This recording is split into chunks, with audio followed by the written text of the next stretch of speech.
Olá, seja bem-vindo a mais uma edição do programa TVI News. Está no ar. Você pode assistir pela sua TV a cabo, canal 24.2. Pode acompanhar também pelo YouTube ao vivo a TV e no TVI News. Também pode assistir pelo Facebook. Os endereços eletrônicos estão aparecendo aí na sua tela. Você pode acessar youtube.com/TVI Oficial e assistir. Pode interagir também com o chat e participar aqui ao vivo com a gente. E hoje o programa TVI News está repleto de coisas boas, né? Hoje temos o quadro de Gente de Vitória, que é a jornalista Vitória e o jornalista Eric sempre trazem um convidado interessante para contar a sua história de vida. E também temos notícias, nós vamos falar hoje também sobre política, né? Daqui a pouquinho, e muito mais. Agora acompanhe a previsão do tempo das principais cidades da região. Para Ilhéus, temperatura mínima 21 graus, máxima 27 graus. Probabilidade de chuva 52%, tempo chuvoso lá em Ilhéus.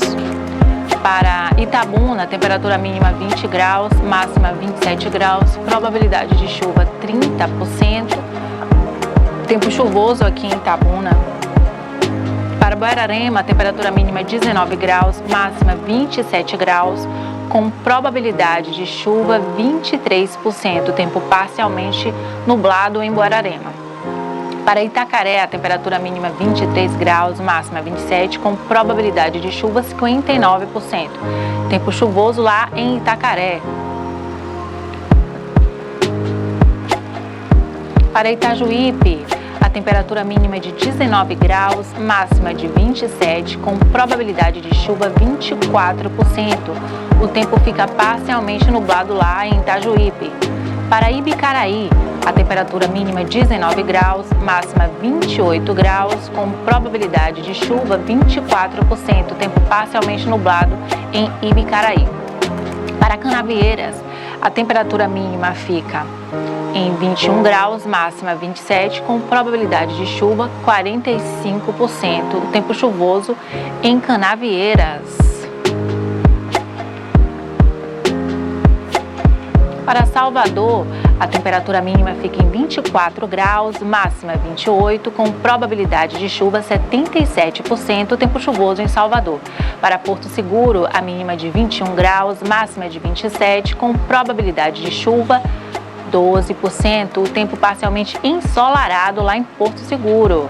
Para a Vitória da Conquista, a mínima fica 15 graus, máxima 26, com probabilidade de chuva 6% e o tempo parcialmente nublado lá em Vitória da Conquista.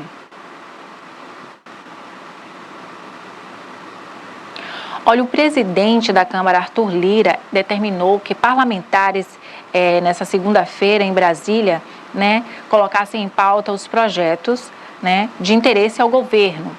Então, os deputados, inclusive o Arthur Lira, determinou que houvesse aceleração na votação desses projetos de interesse do governo. Tá? O propósito é adiantar a tramitação dessas propostas nessa semana devido ao feriado de 7 de setembro. Né?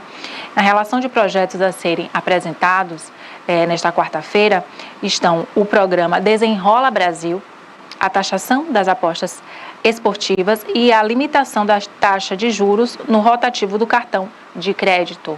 Então, se não der para concluir essas votações, Lira disse que eles vão voltar aí para poder definir, né? Então, teve essa convocação dos deputados para votar com relação a esses projetos aí. Vamos aguardar os próximos capítulos para que seja solucionado. Olha, uma jovem foi espancada e jogada, um jovem foi espancado e jogado ainda vivo numa represa em Maraú. Tá? O corpo de Carlos da Cruz Sacramento, de 22 anos, foi encontrado no domingo, no dia 3, depois de ter ido a uma festa na comunidade de Pedra Branca. Ele foi para uma festa no sábado e o corpo dele foi encontrado no domingo, né? De acordo com a Polícia Civil, o rapaz foi torturado e estava com os braços amarrados com cordas, né? Carlos Sacramento teria sido sequestrado por 2 homens e, ao sair dessa festa na noite de sábado, o jovem, ele era ex-namorado da atual companheira de um dos suspeitos do envolvimento no crime. E a polícia, ela continua aí as investigações para prender esse suspeito. Olha, o TV News de hoje também está aqui com Rafael Gama, né, que ele é apresentador aqui do programa, também na grade da TVI, né, o Gente Grapiúna, e ele vai falar de uma mudança que teve, que agora acrescentou mais um dia. Ele veio convidar você e veio trazer essa novidade aí. Bom dia, Rafa. Bom dia, Bárbara, bom dia a todos os nossos telespectadores. Quero lhe agradecer mais uma vez a generosidade do espaço. TVI News é sempre essa vitrine para os demais programas da grade da TVI e nós nos sentimos aqui muito acolhidos. Eu venho trazer um convite a vocês que fortaleceram conosco esse projeto chamado Essa Gente Grapiúna, que vai ao ar todo sábado às 18h30 e devido ao acolhimento que cada um e cada uma de vocês teve conosco, nesses 2 meses de trabalho, nós conseguimos uma boa repercussão, por assim dizer. E com isso, Barbosa, a TVI, nos deram generosamente a oportunidade de ampliar o nosso alcance. Então, além do sábado, às 18h30, às terças-feiras, às 21h30, nós temos uma outra entrevista inédita do nosso Essa Gente Grapiúna. Até aqui vínhamos com o sábado às 18h30 e a reprise durante a semana. A partir de agora, nós temos a possibilidade de ofertar a você, telespectador, telespectadora, 2 entrevistas inéditas a cada semana. E para estrear, nada melhor do que um gesto solidário, Bárbara. Nós vamos ter aqui uma dupla de referência na cultura e na arte da nossa região, que reverberam no Brasil e fora dele. Carlos Betão, que atuou em Velho Chico, que atuou em Segundo Sol, na Rede Globo, e Alba Cristina, atriz e alorixá, que juntos vieram, né, para somar forças na campanha Oxum por Nós e Nós por Oxum. Eu vou falar um pouquinho disso já para vocês, mas esse é o nosso convite, fortalecer conosco Essa Gente Grapiúna, agora também às terças-feiras, 21h30. Muito bom, Rafa, obrigado. Fica à vontade aí para convidar, para informar dessa mudança, né, que vai acrescentar mais esse dia no programa do Rafa, sempre trazendo os talentos locais aqui da região, para você conhecer, né, e saber a história deles, né. É muito interessante, Rafa. Parabéns. Oh, Bárbara, obrigado. E dizer assim, o que é o Essa Gente Grapiúna, né? Você me dá essa oportunidade. É um espaço para falar sobre a identidade cultural de um povo, da nossa gente. É para colocar em evidência as pessoas que estão alinhavando a arte, a cultura e a perspectiva popular dessa dimensão, dessa linguagem, né? E nós vamos abrir esse trabalho nas terças-feiras com Alba e Carlos Betão, nessa campanha que tem a ver com a preservação do patrimônio cultural do nosso povo. Nós sabemos que os terreiros de candomblé, as religiões de matriz africana fazem parte da Constituição Identitária Brasileira. E nas chuvas de abril, nós tivemos a destruição de uma fonte sagrada, lá no terreiro do Banco da Vitória, onde Alba é Ialorixá. E a obra está orçada em R$40 mil. Então há uma campanha mobilizando artistas de âmbito local, regional e nacional. Vocês vão ver isso na entrevista. Wagner Moura, Jackson Costa, Carlos Betão, uma pleiade de grandes artistas gravando vídeos, mobilizando pessoas para poder arrecadar esse valor e reconstruir a fonte do terreiro, que é parte do patrimônio cultural da nossa gente, né? E eu lancei recentemente, no dia 2 de setembro, o nosso primeiro livro de poesias, o Contemplativo, e todo o lucro destinado da venda desses livros, né, oriundo da venda desse livro, ele vai para essa campanha. Então, nós estamos ali falando das ações que estão sendo desenvolvidas para que a fonte seja reconstruída e os recursos ali alocados possam fazer com que a gente tenha de volta esse patrimônio que é terapêutico, porque muitas pessoas procuram a cura, né, através da espiritualidade, e é também elemento identitário da nossa cultura. Então esse programa que vai ao ar hoje, 21h30, além de ter o talento e a história artística de Carlos Betão e Alba Cristina, tem também essa finalidade filantrópica e, enfim, de união de esforços em nome de uma causa. Muito bom, Rafa. Obrigado pela sua participação. Aqui as portas estão sempre abertas, né? E sucesso aí no Gente Grapiúna. Obrigado, Bárbara. Agradecer a Barbosa mais uma vez a confiança, a credibilidade. E eu preciso fazer também só uma saudação breve, porque esse projeto ele é construído a muitas mãos. Esse nome, Essa Gente Grapiúna, eu devo à iniciativa de um casal muito querido, Anete Passinho e Lula Palmeira, que promovem um grande evento aqui na nossa região anualmente, que é um festival musical, Bárbara, chamado Essa Gente Grapiúna.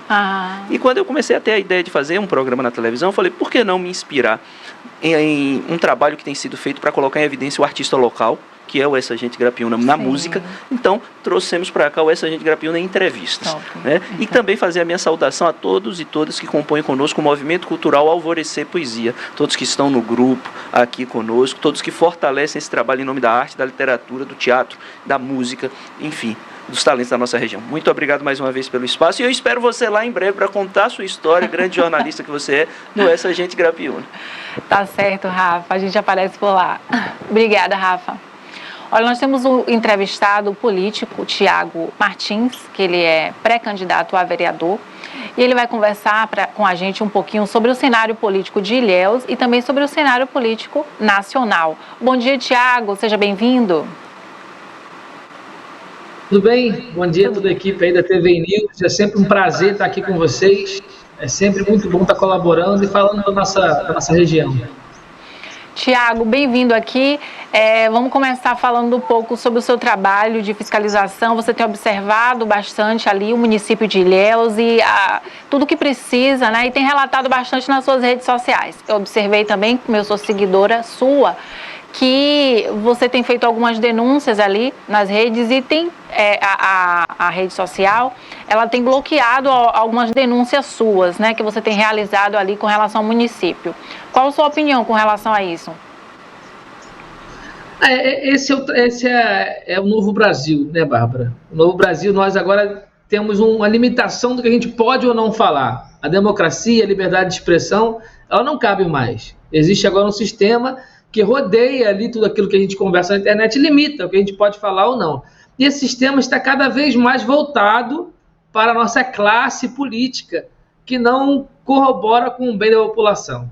Eu acabei de receber aqui no meu WhatsApp, Bárbara, nesse momento, quando a gente estava falando, um vídeo de uma escola que acabou de desabar no Banco do Pedro. Acabei de te mandar aí no WhatsApp, se você puder pedir para a técnica passar ao vivo. Acabei de receber uma escola, o Banco do Pedro acabou de desabar. Denúncias que a gente já tinha feito, né, em relação à manutenção das escolas, coisa que a gente já vem falando há muito tempo, e as redes sociais, às vezes, não sei se por intervenção do município, da prefeitura, acaba derrubando certo material, mas o resultado é esse aí, ó.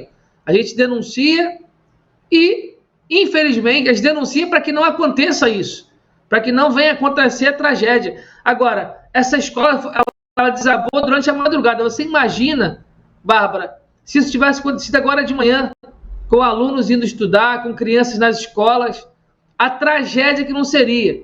Acabei de receber o vídeo quando a gente falava. E existem muitas outras escolas nesta condição aí de tenebroso, perigosíssimo. E se você for ver o tanto de vezes que a gente falou, não somente sobre a estrutura da sala de aula, também sobre os professores. Nós temos professores estagiários que ganham R$500 dando aula de arte, educação física, inglês. Professores que não estão preparados, não estão qualificados para isso. A prefeitura está perdida, Bárbara. A prefeitura de Ilhéus, a secretária de educação está perdida. Essa senhora não está tendo cuidado e zelo com os nossos alunos da rede pública. Essa senhora, se tivesse compromisso, teria visto essa escola. Ela não faz fiscalização nas escolas. Ela não se importa com a segurança das crianças nas escolas. Olha aí agora. Graças a Deus, hoje, nós não estamos chorando uma tragédia. Graças a Deus. É um absurdo, Bárbara, o que está acontecendo aqui no nosso município. É muito triste. Muito triste mesmo, Thiago. A gente sabe que Ilhéus é um local que tem muitos morros e ali, às vezes, com as chuvas, ocorre alguns desabamentos, ocorre também a queda de árvores, né? Essa escola que o Tiago Martins está mencionando, eu gostaria de saber, Tiago, eu não sei se você tem informação se essa escola já estava condenada, como você falou, que não aconteceu fiscalização nessa escola e por uma sorte, por um livramento de Deus, não tinham alunos no local, o desabamento ocorreu um horário que não tinha aula, mas se ocorresse um horário letivo, um horário de aula, então podia ter sido uma tragédia muito maior. Bárbara, são inúmeros vídeos que professores, que pais gravam com alunos dentro das salas de aulas reclamando de buraco de telha, de madeira velha, de madeira quebrada. Eu vou pegar um vídeo aqui, vou procurar no meu WhatsApp, vou te mostrar, com alunos dentro de sala de aula. Nós tivemos um período de pandemia onde a prefeitura pôde ter tempo. Oi? Então é algo que já tinha sido observado pelo setor responsável. Tinha sido observado, exatamente. Inclusive, existem obras de R$500 milhão, de 600 mil reais em colégios que não, se você for visitar, você não encontra essa reforma. É um absurdo. Você tá entendendo? Então, assim, a preocupação por parte dos professores, dos pais, ela é grande. Ela é grande. Eu vou tentar sair aqui agora, eu vou até o local lá para colher mais informações. Mas essa daí, Bárbara, é a realidade das nossas unidades escolares. Tiago, qual o nome dessa escola que apareceu na imagem aí, o bairro? É a escola do Banco do Pedro. Banco do Pedro é um bairro aí, Ilhéus? É um bairro de Ilhéus, isso. E desabou o telhado. Desabou o telhado. E existem outras escolas também com telhado nessa situação. Agora é um período de chuvas, né, vento forte, e para algumas cidades, principalmente aqui a região sul, então a gente observa que o município ele tem que ter essa prevenção, tem que pensar nisso, principalmente Ilhéus, que é uma cidade que tem muitos morros, que tem ali uma estrutura geográfica proveniente para esses desabamentos, né? E se forem locais ali já de risco, tem que ter essa contenção, tem que ter essa reforma, tem que interditar, tem que ter a segurança das pessoas, né, Tiago? Bárbara, além de tudo, a escola ela é um patrimônio do município. É responsabilidade perante lei do prefeito zelar pelo patrimônio público. A gente tem um agravo de que isso é uma escola, poderia ter crianças ali. Mas, além das crianças, existe o compromisso com o zelo do patrimônio público. E existe compromisso e segurança de quem passa por ali, de quem visita, de quem é vizinho dali. O nosso patrimônio, eu já venho denunciando que o abandono do nosso patrimônio público ele é gritante. Aqui nós estamos falando de uma escola num distrito, mas se você for vir no centro de Ilhéus, eu gravei um vídeo recentemente falando de aluguéis, o nosso patrimônio histórico, Bárbara, está abandonado. Nosso patrimônio histórico.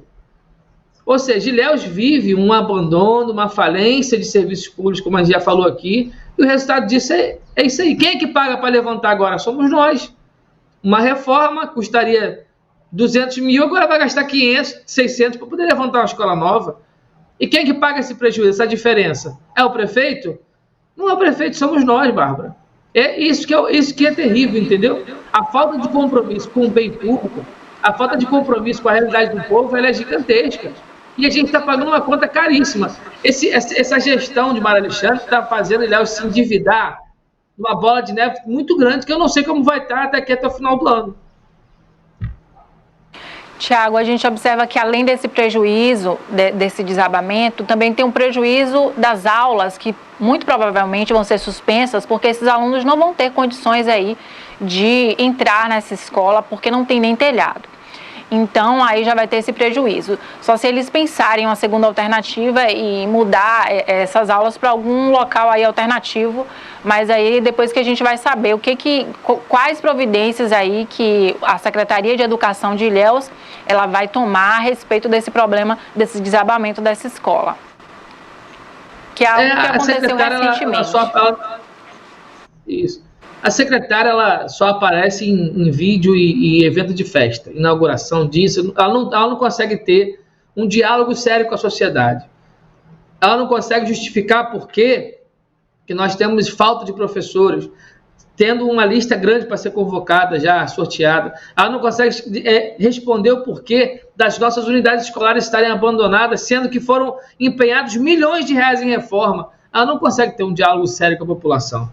Ela não consegue responder para a sociedade, que é papel da secretária, responder, prestar conta da sociedade, do porquê que o nosso ano letivo começou quase no segundo semestre, que alunos de necessidades especiais, como autistas e outros, não estavam recebendo assistência devida perante a Constituição. Ela não consegue ter um diálogo sério com a população. Ela provavelmente vai ficar em silêncio diante desse desmoronamento. Então, assim, esse é o retrato da nossa cidade, Bárbara. Esse é o retrato da nossa gestão. Falta de compromisso, falta de seriedade acima de tudo. É verdade. Tiago, a respeito dessa greve dos servidores, a paralisação das prefeituras, né? Qual a sua opinião? Eles estão reivindicando esse FPM, o Fundo de Participação Municipal. Ó, aqui em Ilhéus, eu estou até com o número aqui na mão, ó. Em Ilhéus, em julho, nós perdemos quase R$700 mil de fundo de participação. E agora em agosto, mês passado em agosto, nós perdemos R$1.200.000, ou seja, está crescendo o tanto de dinheiro que a gente está deixando de receber. Vale lembrar que, por exemplo, o Ilhéus recebe de FPM uma média de 10 a 15 milhões por mês, e esse dinheiro está caindo. O FPM ele ajuda no equilíbrio das contas. No Brasil, a maioria dos municípios ele é quebrado, município quebrado pela má gestão de anos e de vários prefeitos. Não existe ali regularização na prestação de contas.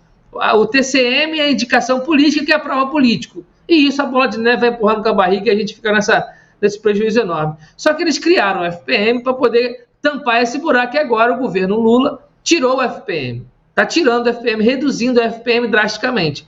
Muitos municípios, Bárbara, já estão decretando falência. Não tem como viver sem o FPM. O FPM foi criado para realmente tampar o buraco de prejuízo dos municípios. E agora o governo está cortando. Hoje. Aí eu te pergunto. Oi? A previsão era que as prefeituras voltassem a funcionar normalmente a partir de hoje, dia 5 de setembro, não é isso? Que foi do dia 30 de agosto até o dia 5, né, de setembro. Exatamente. Então, assim, muitos prefeitos colocaram blusa de manifestação, se manifestaram, foram para Brasília. A nossa prefeitura aqui apenas declarou que vai fazer parte do movimento, mas você não viu nossos prefeitos, nossos vereadores, nossos deputados se manifestando. Na sua opinião, o que você acha que Ilhéus precisa melhorar nesse momento? Bárbara, eu aprendi na minha vida que o melhor projeto social é o emprego. Para eu poder ter arrecadação, eu tenho que ter gente consumindo dentro do meu município, certo? E para consumir, precisa estar empregada. O último censo disse que Ilhéus saiu de 180 mil pessoas, quase 200 mil pessoas, para 160. Ou seja, um êxodo populacional muito grande. Muita gente saindo de Ilhéus por falta de oportunidade, por falta de emprego. E quanto menos pessoas estão em Ilhéus consumindo, gerando tributo, mais fraca economicamente fica o nosso município. Então, Ilhéus precisa abaixar a guarda das leis tributárias, está cobrando muito caro para se manter uma empresa aqui, para se abrir uma empresa aqui, para se manter um funcionário aqui, e isso está fazendo nosso município ir à falência. Então, antes de prometer qualquer tipo de obra, porque para ter obra tem que ter dinheiro, nós temos que ver uma maneira de gerar emprego, abrir oportunidade de pessoas virem investir no município de Ilhéus, resorts, hotéis, empresas de turismo, virem explorar o nosso turismo e com isso gerar emprego. Enquanto não estiver gerando emprego, Bárbara, qualquer coisa que se prometa é mentira, porque se não tem como fazer, se não tem dinheiro, porque não tem a nossa economia girando, a economia só gira se tiver emprego, se tiver gente consumindo, se tiver gente vendendo, gerando imposto, gerando tributo. Do contrário, é tudo mentira. Então, nesse momento, o que a gente precisa em Ilhéus é gerar emprego. Tiago, qual a sua avaliação da gestão atual? Você acha que... Você já citou alguns pontos, né? Mas qual a sua avaliação, no caso, os pontos críticos? Bárbara, se eu for dar a você a minha avaliação pessoal, eu sou suspeito a falar, entendeu? Então, vamos pelos órgãos oficiais. Ilhéus ficou entre as piores saúdes do Brasil. Ilhéus não conseguiu, perante órgãos oficiais, iniciar o ano letivo no primeiro semestre. Está entre uma das piores educações do Brasil. Ilhéus está uma das cidades mais violentas do Brasil. Uma das piores saúdes do Brasil. Esses são índices oficiais de órgãos oficiais de fiscalização. Muito além da minha opinião, do que eu acho. Ilhéus está quebrada economicamente, está falida economicamente. Ilhéus virou a cidade de passagem para Itacaré, para Barra Grande. Nós acabamos de perder voos diretos para Salvador, que era o que salvava o nosso turismo, por falta que nosso aeroporto está há 4 anos em reforma. Não opera com todos os instrumentos. E nós temos um prefeito que vive no oba-oba, uma deputada que vive em Salvador, vereadores que estão ali confortáveis com seus salários, seus gabinetes, e a população minguando. Essa é a nossa realidade hoje. A opinião minha seria, opinião um pouco mais técnica, porque eu vou ali avaliar os números, mas se você for conversar com qualquer morador de Ilhéus, que não tenha cargo na prefeitura, que nenhum parente tenha cargo na prefeitura, você vai conhecer a nossa realidade. Realidade de abandono, realidade que você vai num posto e não funciona, você quer aula para o seu filho, tem aula um dia sim, o outro não, ou sai mais cedo porque não tem merenda. Essa é a nossa realidade hoje. O Costa do Cacau está entrando no Ministério Público contra o nosso município, porque o nosso município não tem saúde, vai todo mundo para o Costa do Cacau, está sobrecarregado, muita gente chateada com o Costa do Cacau, que não tem culpa, porque está sobrecarregado, está cheio, demora a atender, demora a operar, demora a medicar, porque 50% dos enfermos de Costa do Cacau são de Ilhéus, porque Ilhéus não tem saúde. Essa é a nossa realidade, é muito mais do que apenas uma simples opinião. Thiago, agora a gente observa que Ilhéus tem um potencial turístico muito grande, é uma cidade praiana, é uma cidade turística, tem o histórico de Jorge Amado, o cacau, mas isso não é aproveitado de uma maneira positiva, isso não é trabalhado de uma forma que seja mais forte, que seria necessário trabalhar. Então, por exemplo, na sua opinião, como morador também do município, quando chega um turista, assim, você acabou de mencionar que Ilhéus está se tornando uma cidade de passagem, no qual as pessoas vão de passagem para outra cidade que de repente tem um potencial turístico mais forte ou que trabalhou com esse marketing de uma maneira mais forte, né? Então, o que você acha que poderia ser trabalhado para melhorar esse aspecto em Ilhéus? Então, Bárbara, eu acho que tudo que eu falei, tudo isso perpassa pela nossa reforma tributária. Ilhéus é uma cidade cara para você abrir qualquer negócio. Ilhéus não tem vida noturna praticamente. Se dá meia-noite, 1h da manhã, já não tem mais nada para você fazer. Quem é que viaja do seu estado, do seu município para chegar aqui e ficar dentro de hotel, Bárbara? Então a gente precisa fomentar o nosso turismo antes de qualquer coisa. E só fomenta o turismo gerando emprego. Gerando emprego. Abaixando a guarda da política, a guarda do código do nosso tributo, que está caríssimo, para poder ajudar o empresário a se manter, a expandir o seu negócio. Ele não está conseguindo gerar emprego, quanto mais expandir o seu negócio. Você falou que Ilhéus aí é uma cidade boa, é um diamante bruto a ser lapidado, só que ninguém soube lapidar ainda. Um dos turismos que mais cresce no mundo, Bárbara, não é mais o hoteleiro de praia, é o turismo ecológico. Olha o que Ilhéus tem de zona rural aqui. Olha o que nós temos de rios, de matas, de lagoa encantada. Nada disso é explorado. O turista chega aqui em Ilhéus, ele mal sabe o que tem em Ilhéus, porque ele é mal recebido pela prefeitura, não tem um posto de informação, de atendimento, não tem uma central de turismo para receber o turista e falar, olha, nós temos esses hotéis, nós temos essa zona rural, nós temos isso aqui. Sabe? Não tem incentivo para que ninguém... Vou dizer aqui um exemplo, eu quero investir na Lagoa Encantada, botar uma pousada lá. Não tem incentivo para isso. Eu quero criar uma rota turística lá para o interior. Eu não tenho incentivo para isso. Não tem projeto. Ilhéus, essa gestão que está aí, não tem projeto para o turismo. Não sabe o que está fazendo. Está perdido. Então, assim, se não tem um direcionamento, se não traz um modelo que deu certo em outro município, em outra região, implanta aqui para falar, olha, nós precisamos de empresa para investir nas estradas vicinais. Pode ir lá investir em hotel lá dentro, que vai ter isenção de IPTU, vai ter isenção de imposto de renda, vai ter isenção de tributo, para você poder gerar emprego no interior. Não tem. Eu quero trazer uma empresa para cá para fazer estudo da mata, para fazer hotel na nossa mata, para fazer... Você vê na Amazônia, tem hotel no meio do mato. A pessoa vai para a Amazônia, Bárbara, para ficar hospedada no meio do mato, para conhecer lá o bioma que nós temos aqui. Um dos maiores manguezais do Brasil está aqui, e isso não é explorado. Ou seja, eles não sabem o que estão fazendo. Nosso turismo, nós temos 90 quilômetros de praia. 90 quilômetros de praia é muita praia. Um cenário mais bonito do que o outro. E você não tem uma praia sendo limpa cotidianamente. Não tem cuidado, não tem um zelo. Nós temos agora esgoto vazando nas nossas maiores praias. Praia dos Milionários, a praia da Zona Norte, tem esgoto. Além de não limpar, agora tem esgoto. Ou seja, não tem compromisso com o meio ambiente. Thiago, entende o agravo? Eu entendo. Tudo isso precisa ser melhorado, não é isso, Thiago? Com precisa certeza avançar. Deixa eu te falar, uma família, ela se muda para Ilhéus, na expectativa de crescimento. Pela sua avaliação, você já mencionou que existe um problema de empresários para abrir empresas, que o custo é alto, de pessoas para contratar também. Então, significa que esse ramo aí de investimento já é mais difícil, né? O comércio de Ilhéus também é mais fraco. As pessoas costumam migrar para vir comprar em Itabuna ou outras cidades circunvizinhas, né? O comércio não é ali a força dessa cidade. A força dessa cidade está no turismo e precisa ser trabalhado, precisa ser melhorado, né? Tanto para ele funcionar na alta estação quanto na baixa estação também, né? Você também mencionou sobre o turismo ecológico e sobre as outras coisas naturais que o município tem e a região e que não são explorados, que poderiam ser explorados mais, né? Na verdade, falta essa divulgação, ampliar esses horizontes. Né, Tiago?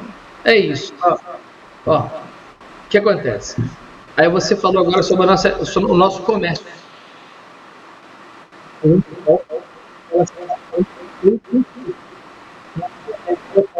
Tá cortando o áudio dele. Preço. Tá me ouvindo? Tô. Agora sim. Pronto. Você mencionou agora em relação ao nosso comércio local, né? Que muita gente sai de Ilhéus para ir comprar em Itabuna. Os impostos altos, Bárbara, eles impactam no preço final do produto, correto?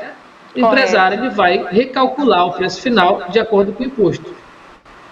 Muita coisa é mais barato sair de Ilhéus e ir até Itabuna comprar por conta disso. Então, se você passar um ano analisando as lojas do nosso calçadão, você vai perceber que elas mudam muito, porque elas não aguentam ficar ali muito tempo. A população diminuindo, o consumidor diminuindo, os preços subindo, e agora com essa sobrecarga, sobretaxa do novo governo federal, taxando, aumentando todos os impostos, o Brasil vai viver um momento muito difícil daqui para frente. As cidades vão viver momentos muito difíceis daqui para frente. Você vê que ontem foi anunciado na TV 400 mil empregos foram fechados por falta de condições de se manter empregados. Isso nas cidades grandes. Você imagina nos interiores, Ilhéus, sul da Bahia. O bicho vai pegar. O próximo prefeito, ele já tem uma bomba na mão, porque a Ilhéus está super endividada. Está com déficit, está com êxodo populacional enorme, está com a zona rural abandonada. Toda essa infraestrutura do município que foi abandonada durante 4 anos vai ter que ter um projeto muito bom de recuperação. Tiago, em Itabuna, a gente sabe que está próximo aí do ano eleitoral 2024, em que vão ter muitos candidatos à reeleição, né? Itabuna não costuma reeleger muito, não. Mas conta pra gente a respeito de Ilhéus, se é observado a reeleição de candidatos, ou se Ilhéus também agora a tendência é fazer igual Itabuna, retirar aqueles candidatos que não entregaram um bom trabalho. Olha, eu não sei se houve um momento pior na história de Ilhéus em relação à gestão. Eu não sei se houve, mas o que nós estamos vivendo hoje é assustador. E eu espero, sinceramente, no fundo do meu coração, independente da minha oposição ou opinião política, que Ilhéus avalie a realidade de hoje.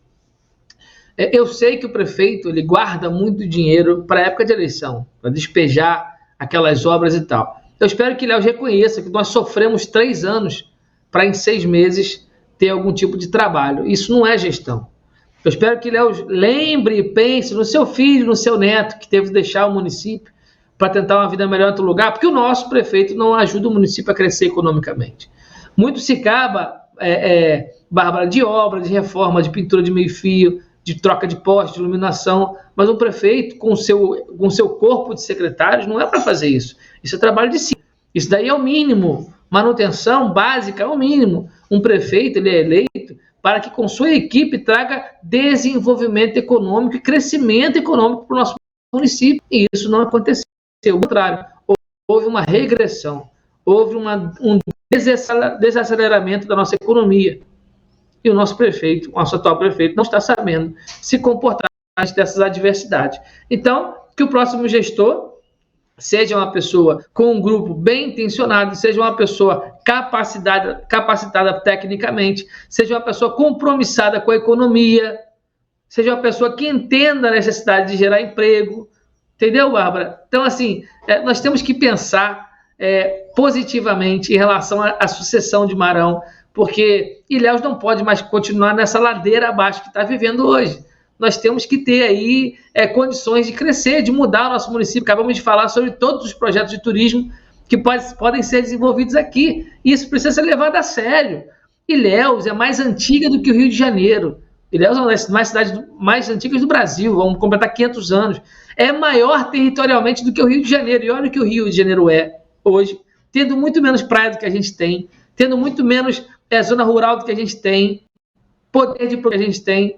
Então, assim, basta passarmos pelas mãos de um prefeito que tenha compromisso com gestão, e não um populista, e não uma pessoa de oba-oba, fanfarrista, como nós temos tido nos últimos prefeitos. Eu espero isso, e vou trabalhar nessa conscientização.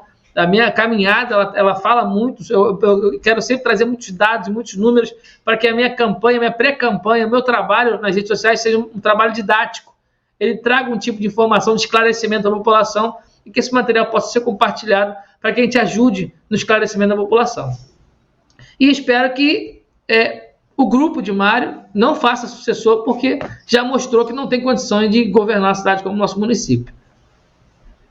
Agradecer a sua participação aqui no programa TVI News, né, contribuindo com sua avaliação, porque você também é político e você fiscaliza também e divulga muito nas suas redes sociais aquilo que você observa, né? São denúncias, são coisas que precisam melhorar de fato, é a realidade, independente, né? Porque aqui a TVI não é partidarista, nós somos neutros, na verdade, nós sempre mostramos ambas as partes, né? E todos têm espaço para vir falar a sua opinião. Na verdade, não somos partidaristas, mas o Thiago, ele fiscaliza sempre e ele observa aí o município de Ilhéus, como ele é morador também, os pontos que precisam de melhorias, não é isso, Thiago? E dá a opinião dele aqui sempre que a gente dá um espaço para ele falar. Bárbara, eu não venho de família de políticos, esse trabalho não começou por política, ele começou na necessidade de representar algumas necessidades da população e tal, e isso tomou um caminho para o caminho da política, que é o caminho que potencializa o que a gente alcança, o que a gente almeja. Então, a política vai ser a ferramenta para que a gente alcance uma qualidade de vida melhor, ajudar as pessoas de forma mais potencializada, e esse tem sido o meu trabalho. Quero tomar a liberdade aqui de divulgar minhas redes sociais, quero acompanhar meu trabalho, @Thiago Martins Bahia, Thiago com TH, segue lá e o que tiver que te falar, pode mandar. Boa sorte, Thiago. Muito obrigado pela sua participação, tá bom? Tchau, tchau. Um abraço para todo mundo na TVI. Obrigado. Falamos agora com o Thiago Martins.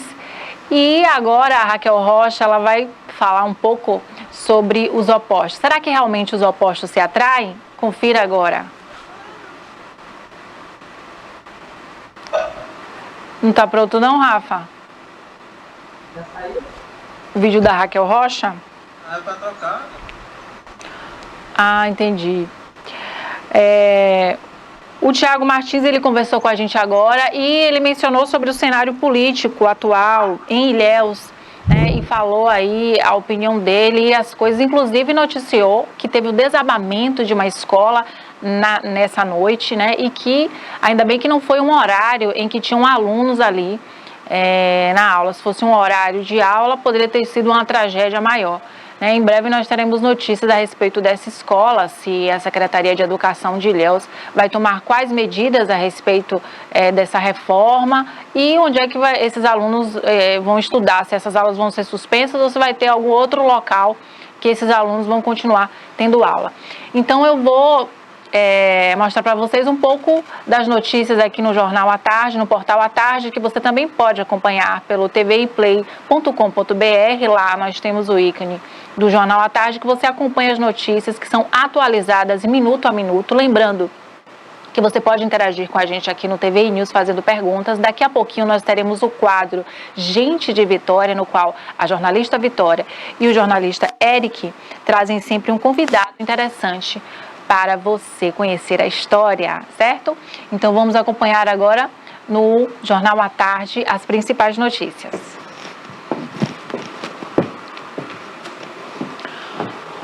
No Portal à Tarde, você acompanha notícias de esporte, né? São notícias atualizadas do mundo, sobre política e tudo mais. Temos notícia aqui sobre crimes também. Homem é encontrado morto em lixão de Fazenda Grande do Retiro. Com sinais de disparos, corpo da vítima estava enrolado em lençol. Tem a imagem aqui do corpo do homem que foi encontrado, né? Esse homem tinha 24 anos e o corpo dele foi encontrado aqui em Salvador, no bairro de Fazenda Grande do Retiro. Né, uma tragédia, esse corpo estava enrolado em um lençol nessas proximidades ali do lixão. Os policiais, eles constataram que o fato, e ali eles fizeram o isolamento da área, né, o departamento de polícia técnica, para poder fazer a remoção daquele corpo no momento, né? Muito triste. A vítima foi identificada como Juan Rafael Barreto Lira, essa pessoa aí que foi encontrada o corpo em Salvador, tá? Aulas em faculdades e escolas seguem suspensas após confrontos. Aqui tem a notícia. A localidade do Alto das Pombas tem sofrido com tiroteios e sequestros. A notícia aqui no Portal à Tarde, também de Salvador, tá? A Universidade Federal da Bahia, a UFBA, né? Ela está com as aulas suspensas. A partir de hoje, no dia 5, terça-feira, após os episódios de confronto entre traficantes e policiais, tá? Fazendo sequestros e também mantendo reféns na localidade do Alto das Pombas, lá no bairro da Federação.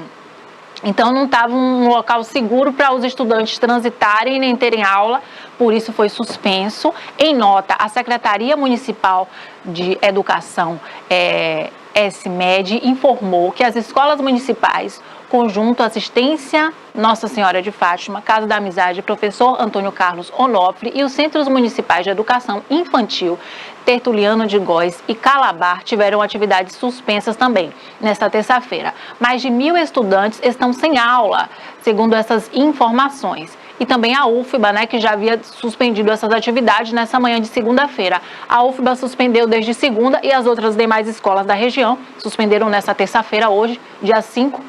E o Centro Acadêmico Rui Barbosa também comunicou, né, de Direito da UFBA, que mais de 300 assinaturas de alunos da faculdade foram recolhidas ali na Assembleia para a suspensão dessas aulas, por causa dessa onda de violência no bairro, né?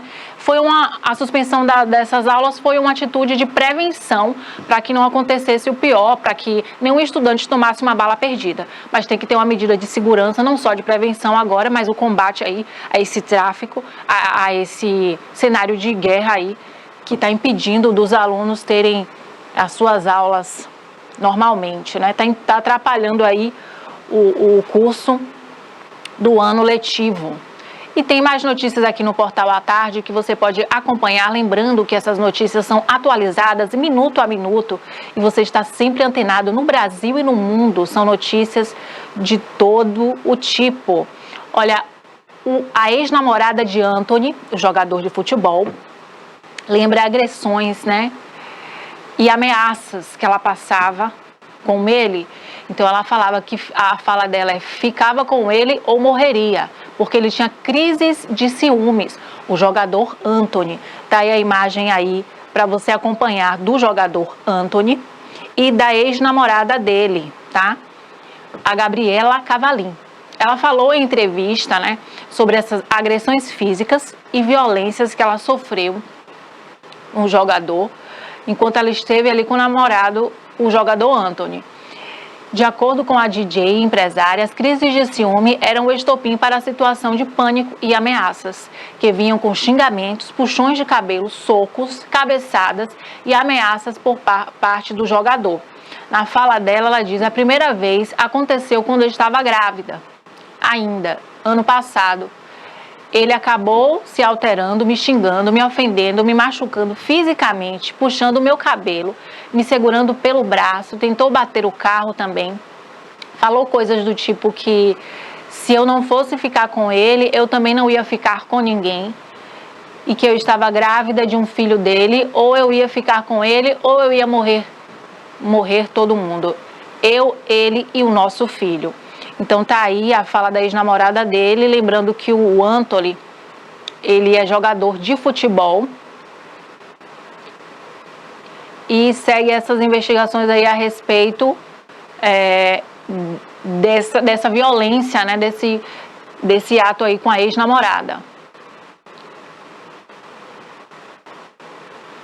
Lembrando que não só o Antony, mas temos outros casos de jogadores brasileiros também, né, que foram envolvidos em violência contra a mulher, como estupro, né? Tem o Robinho também,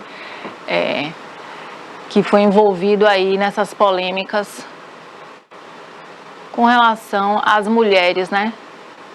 Muito triste, né? Lamentável. A gente espera que tenha justiça e que a polícia ela tome as providências necessárias, que a justiça seja feita, né? Não só porque é um jogador famoso, que tem um poder aquisitivo, que vai ficar por isso mesmo. Vamos aqui às atualizações. Daqui a pouquinho nós teremos o quadro Gente de Vitória, que você vai acompanhar a jornalista Vitória e o jornalista Eric sempre trazem aí um convidado especial para você. E nesta vai ser o Luciano Tourinho, né, que ele é diretor-geral da AFIA, Faculdade de Ciências Médicas. O Luciano Tourinho que vai estar aí no quadro Gente de Vitória. Parece que saiu do ar, Rafa.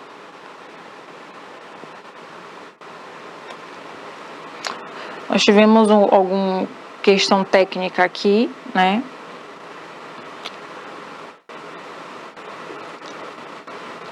Mas é isso. Tem a psicóloga Raquel, né, Rafa? Que ela vai falar se realmente os opostos se atraem. Vamos ver a psicóloga Raquel falando se os opostos se atraem. Voltou, Rafa? Voltou aqui, ó.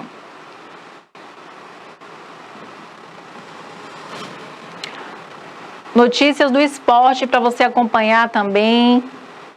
No Portal à Tarde você encontra de tudo aqui no esporte nacional e internacional, que você pode acessar. Com um ataque pouco afetivo, o tricolor precisa achar o caminho do gol. Dentre as estratégias, o Bahia precisa pensar e atuar sem centroavantes. Tem a imagem aí do artilheiro do Bahia em 2023, o Everaldo, né, que atravessa uma má fase há algum tempo. Não existe gol feio. Feio é não fazer gol. Seguindo essa máxima clássica do lendário Dadá Maravilha, a torcida do tricolor de aço não está nada feliz com o desempenho ofensivo do clube no Brasileirão. Em 22 partidas disputadas, a equipe foi às redes apenas 23 vezes. De acordo com essa marca, não é preciso ser um grande conhecedor do esporte para perceber que isso é a característica de um ataque que se mostra inofensivo e que pouco incomoda as defesas adversárias. Então aqui tem a notícia aqui do Bahia, né? Pela Série A, curiosamente, o atacante do esquadrão que balançou as redes é justamente o mais criticado pelos adeptos. Everaldo fez apenas 3 gols em 19 jogos na competição, mas mesmo assim está na frente dos seus companheiros de função. Na última partida contra o Vasco, na Fonte Nova, na mesma proporção que o camisa 9 perdia gols, a torcida perdia a paciência. O lance mais marcante não foi em jogada que ocorreu aos 10 minutos da segunda etapa, em bola enfiada por Tassiano. Everaldo recebeu sem marcação, ficou cara a cara com o goleiro e tentou o drible, mas não conseguiu concluir o lance, que viria a ser anulado por impedimento. O substituto direto do atacante vem sendo Vinícius Mingotti nas redes sociais. O jogador é também um dos mais criticados no elenco pelos torcedores. No atual temporada do Brasileirão, Mingotti estufou as redes somente 2 vezes. É preciso pontuar, no entanto, que em 13 jogos ele foi titular em apenas 7. A média dele hoje é de aproximadamente 1 gol a cada 286 minutos em campo. Tá aí o Bahia, a notícia do Bahia.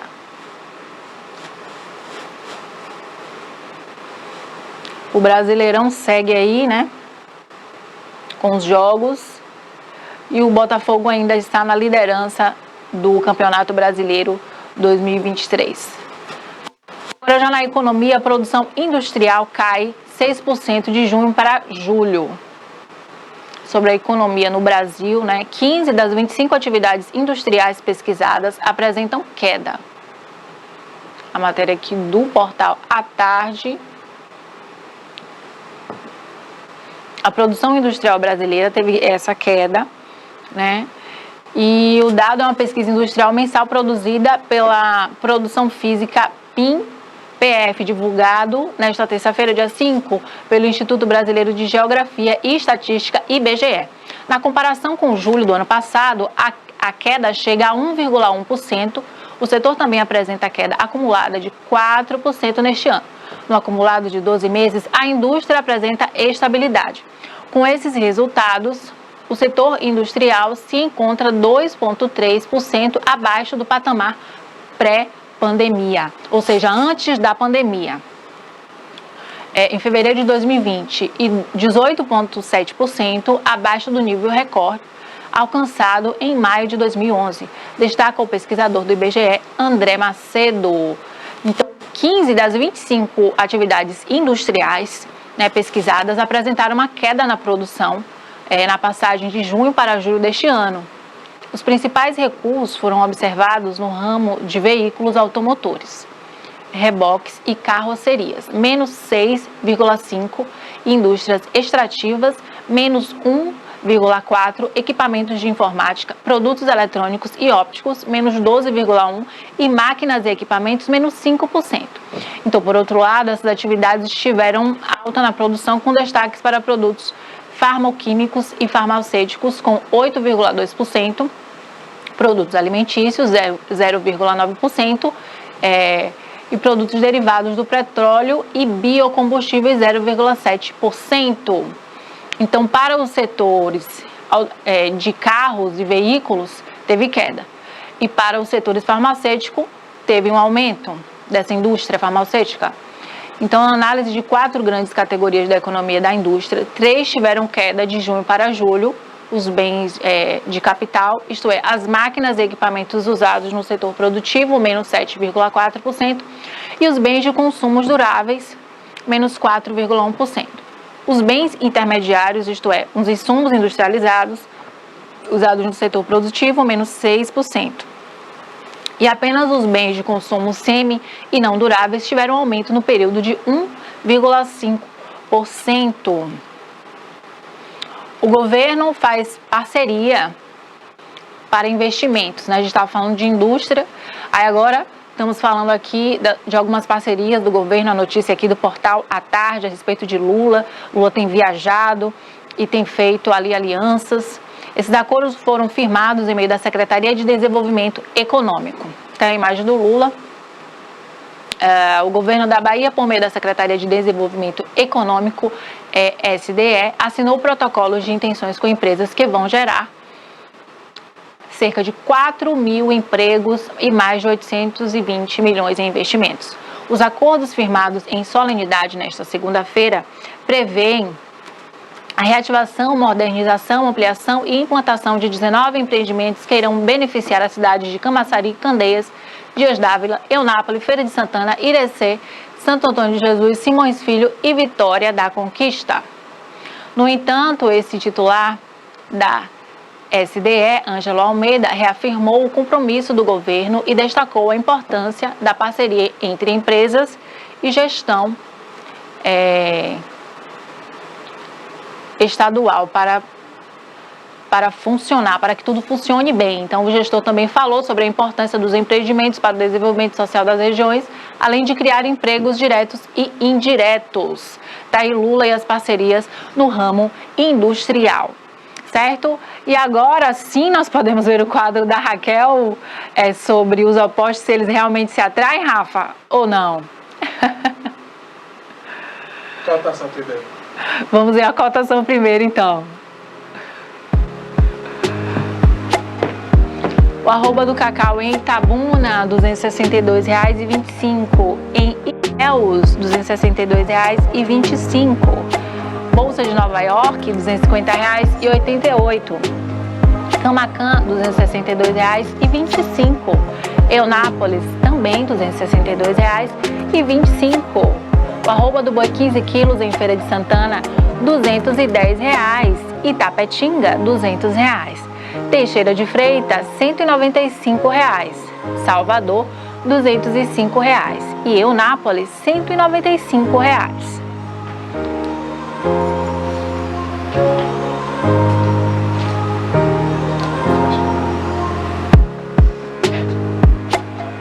Café arábica, saca 60 quilos em Barreiras, R$ 785,00. Vitória da Conquista, R$ 765,00.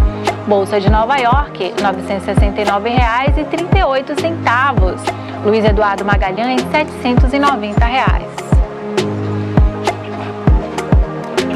Café Conilon, saca 60 quilos em Eunápolis, R$ 625,00.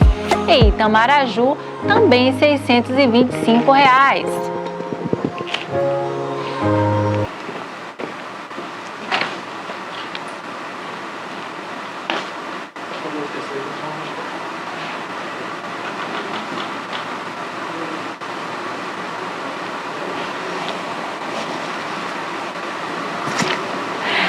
Agora nós vamos descobrir se os opostos realmente se atraem com a psicóloga Raquel Rocha, né?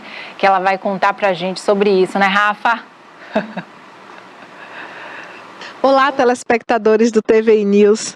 Sabe aquele ditado que diz que os opostos se atraem? Esse é um conceito antigo, muito difundido culturalmente através da literatura, do cinema e da televisão. Mas seria verdade que os opostos se atraem? Se observarmos bem, desde quando a humanidade existe, as pessoas procuram se agrupar com seus semelhantes. A explicação para isso seria que pessoas parecidas conosco inspiram mais confiança. O fato é que as pessoas costumam se apaixonar por outras pessoas com nível intelectual, socioeconômico, religioso e político semelhantes. A busca pelo conforto do semelhante é tão intensa que engloba até as características físicas.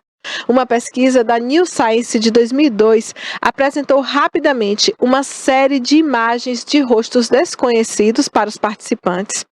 E dentre essas imagens estava a foto do próprio participante manipulada com características do sexo oposto.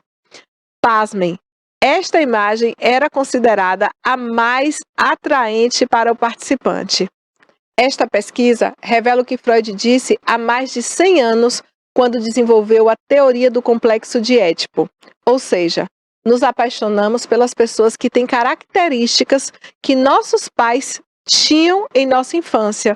Portanto, características que nos são próprias.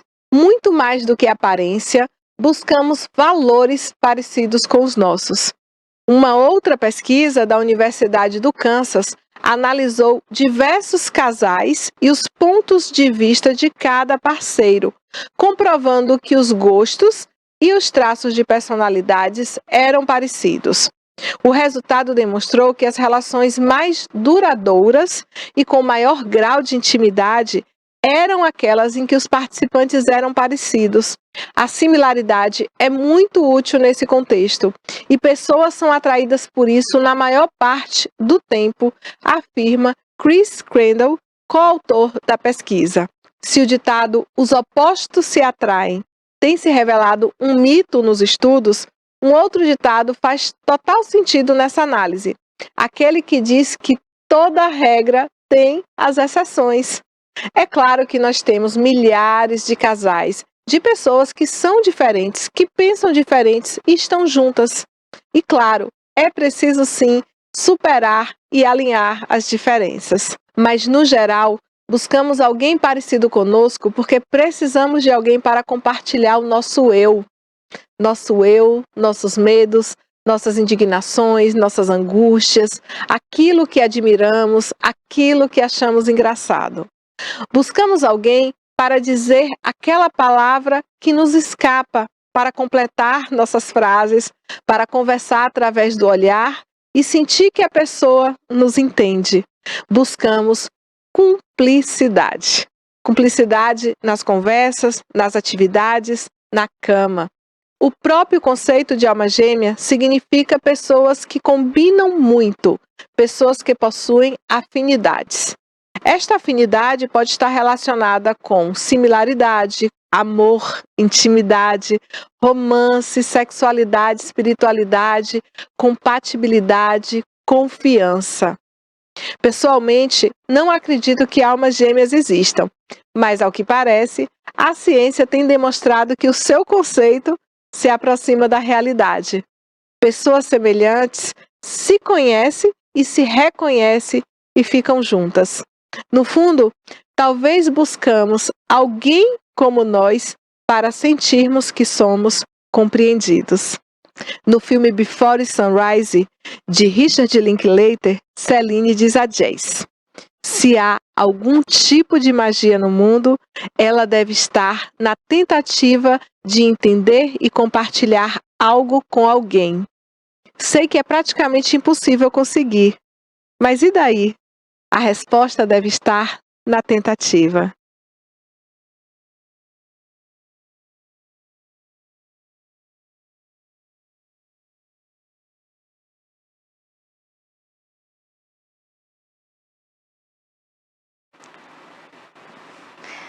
Olá, telespectadores do TV e News.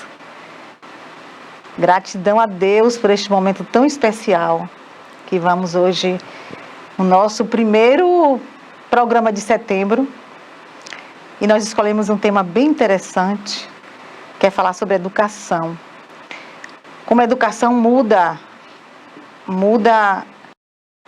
o ser humano, muda o olhar, muda uma cidade. E aqui em Itabuna tem uma instituição de saúde, né, voltada para cursos, né, para a saúde, a medicina, e que eu e Eric Tadeu, ele já me deu uma olhadinha ali, nós estivemos visitando essa instituição, essa faculdade, e nós ficamos encantados, né, como encontramos ali algo que realmente está mudando a vida dos jovens e dos futuros profissionais, né, da área de medicina. E nós estamos aqui com um jovem que ele está à frente, né, como diretor dessa instituição. E há muitos dias, desde quando eu comecei aqui, que eu fiquei pensando em trazê-lo. E hoje é esse dia para a gente bater este papo com ele. E vai ser bem interessante hoje aqui a vinda dele aqui, trazendo coisas para esclarecer o que é realmente aquela faculdade, que muita gente passa por ali, mas não sabe o que tem ali por dentro. E eu conheci por dentro, tudo ali, cada lugar que a gente, eu e Eric Tadeu, que nós, cada espaço que Danilo, né, que está aqui também, agradecer a Danilo, agradecer a assessoria da Faculdade de Santo Agostinho, a Isa, a atenção de vocês, e cada cantinho ali que foi apresentado, parecia que a gente não estava em Itabuna. Então, essa instituição de educação, ela está mudando uma nova geração. E Eric Tadeu, né? Quero falar também que é um jovem, né? Um jovem que está à frente dessa instituição, né? E Eric Tadeu que vai, né, apresentar, né, esse currículo desse jovem que está aqui conosco. Minha amiga Vitória Santana, muitíssimo obrigado mais uma vez por essa oportunidade. Muito obrigado para você também que está aí junto com a gente da sua TV, do seu computador, do seu celular, acompanhando o nosso TVI News, o quadro Gente de Vitória de hoje. O nosso convidado de hoje, né, que nos dá a honra desta conversa, ele é pós-doutor em Direitos Humanos, Direitos Sociais, pela Universidade de Salamanca. Doutor e mestre em Direito Público, Direito Penal, pela Universidade Federal da Bahia. Especialista em Direito Público, especialista em Ciências Criminais, especialista em Inovação, Gestão e Práticas Docentes no Ensino Superior, graduado em Direito pela Universidade Estadual do Sudoeste da Bahia e pela Faculdade Independente do Nordeste. professor adjunto de Direito Penal e Direito Processual Penal na Universidade Estadual do Sudoeste da Bahia. Diretor-geral da Faculdade Santo Agostinho de Itabuna. Professor de Metodologia de Ensino e Pesquisa e de Trabalho de conclusão de curso, no curso de Medicina da Faculdade Santo Agostinho de Itabuna. Escritor. Hoje a gente tem a honra de receber no quadro Gente de Vitória o diretor da hoje AFIA, Faculdades de Ciências Médicas de Itabuna, o professor Dr. Luciano Tourinho. Professor, seja bem-vindo. Muitíssimo obrigado pela sua presença. Você é gente de Vitória. Somos. Bom dia a todas, bom dia a todos. É uma grande satisfação participar desse programa, de trazer um pouco da nossa história, do nosso propósito, dos nossos valores e da educação que nós pensamos e que nós fazemos no nosso dia a dia. Muito bom. Começo eu ou começa você, Vivi?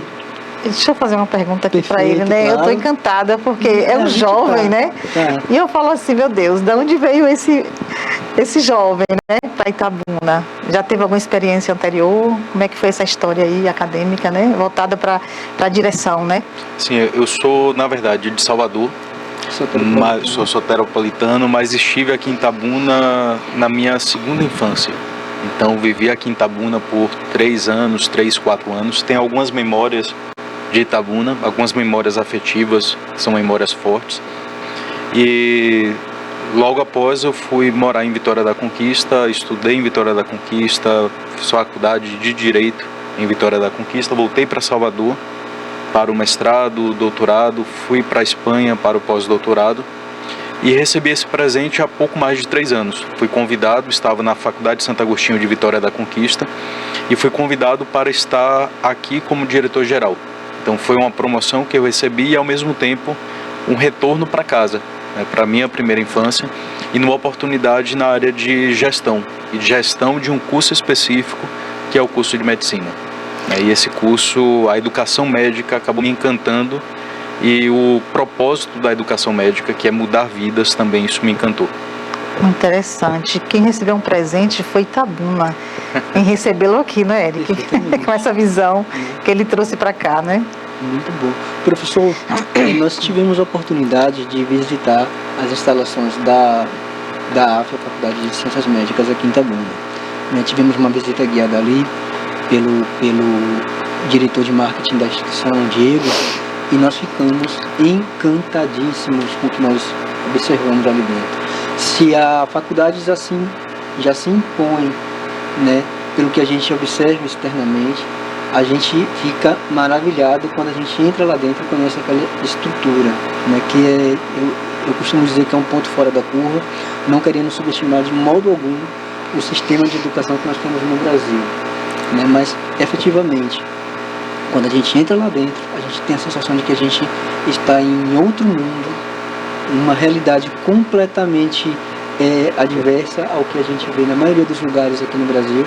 Então eu queria que você comentasse com a gente como foi que começou essa ideia de organizar a AFIA, a Faculdade de Medicina, com aquela estrutura, com aquele apelo, com aquilo que vocês apresentam ali dentro para a comunidade itabunense.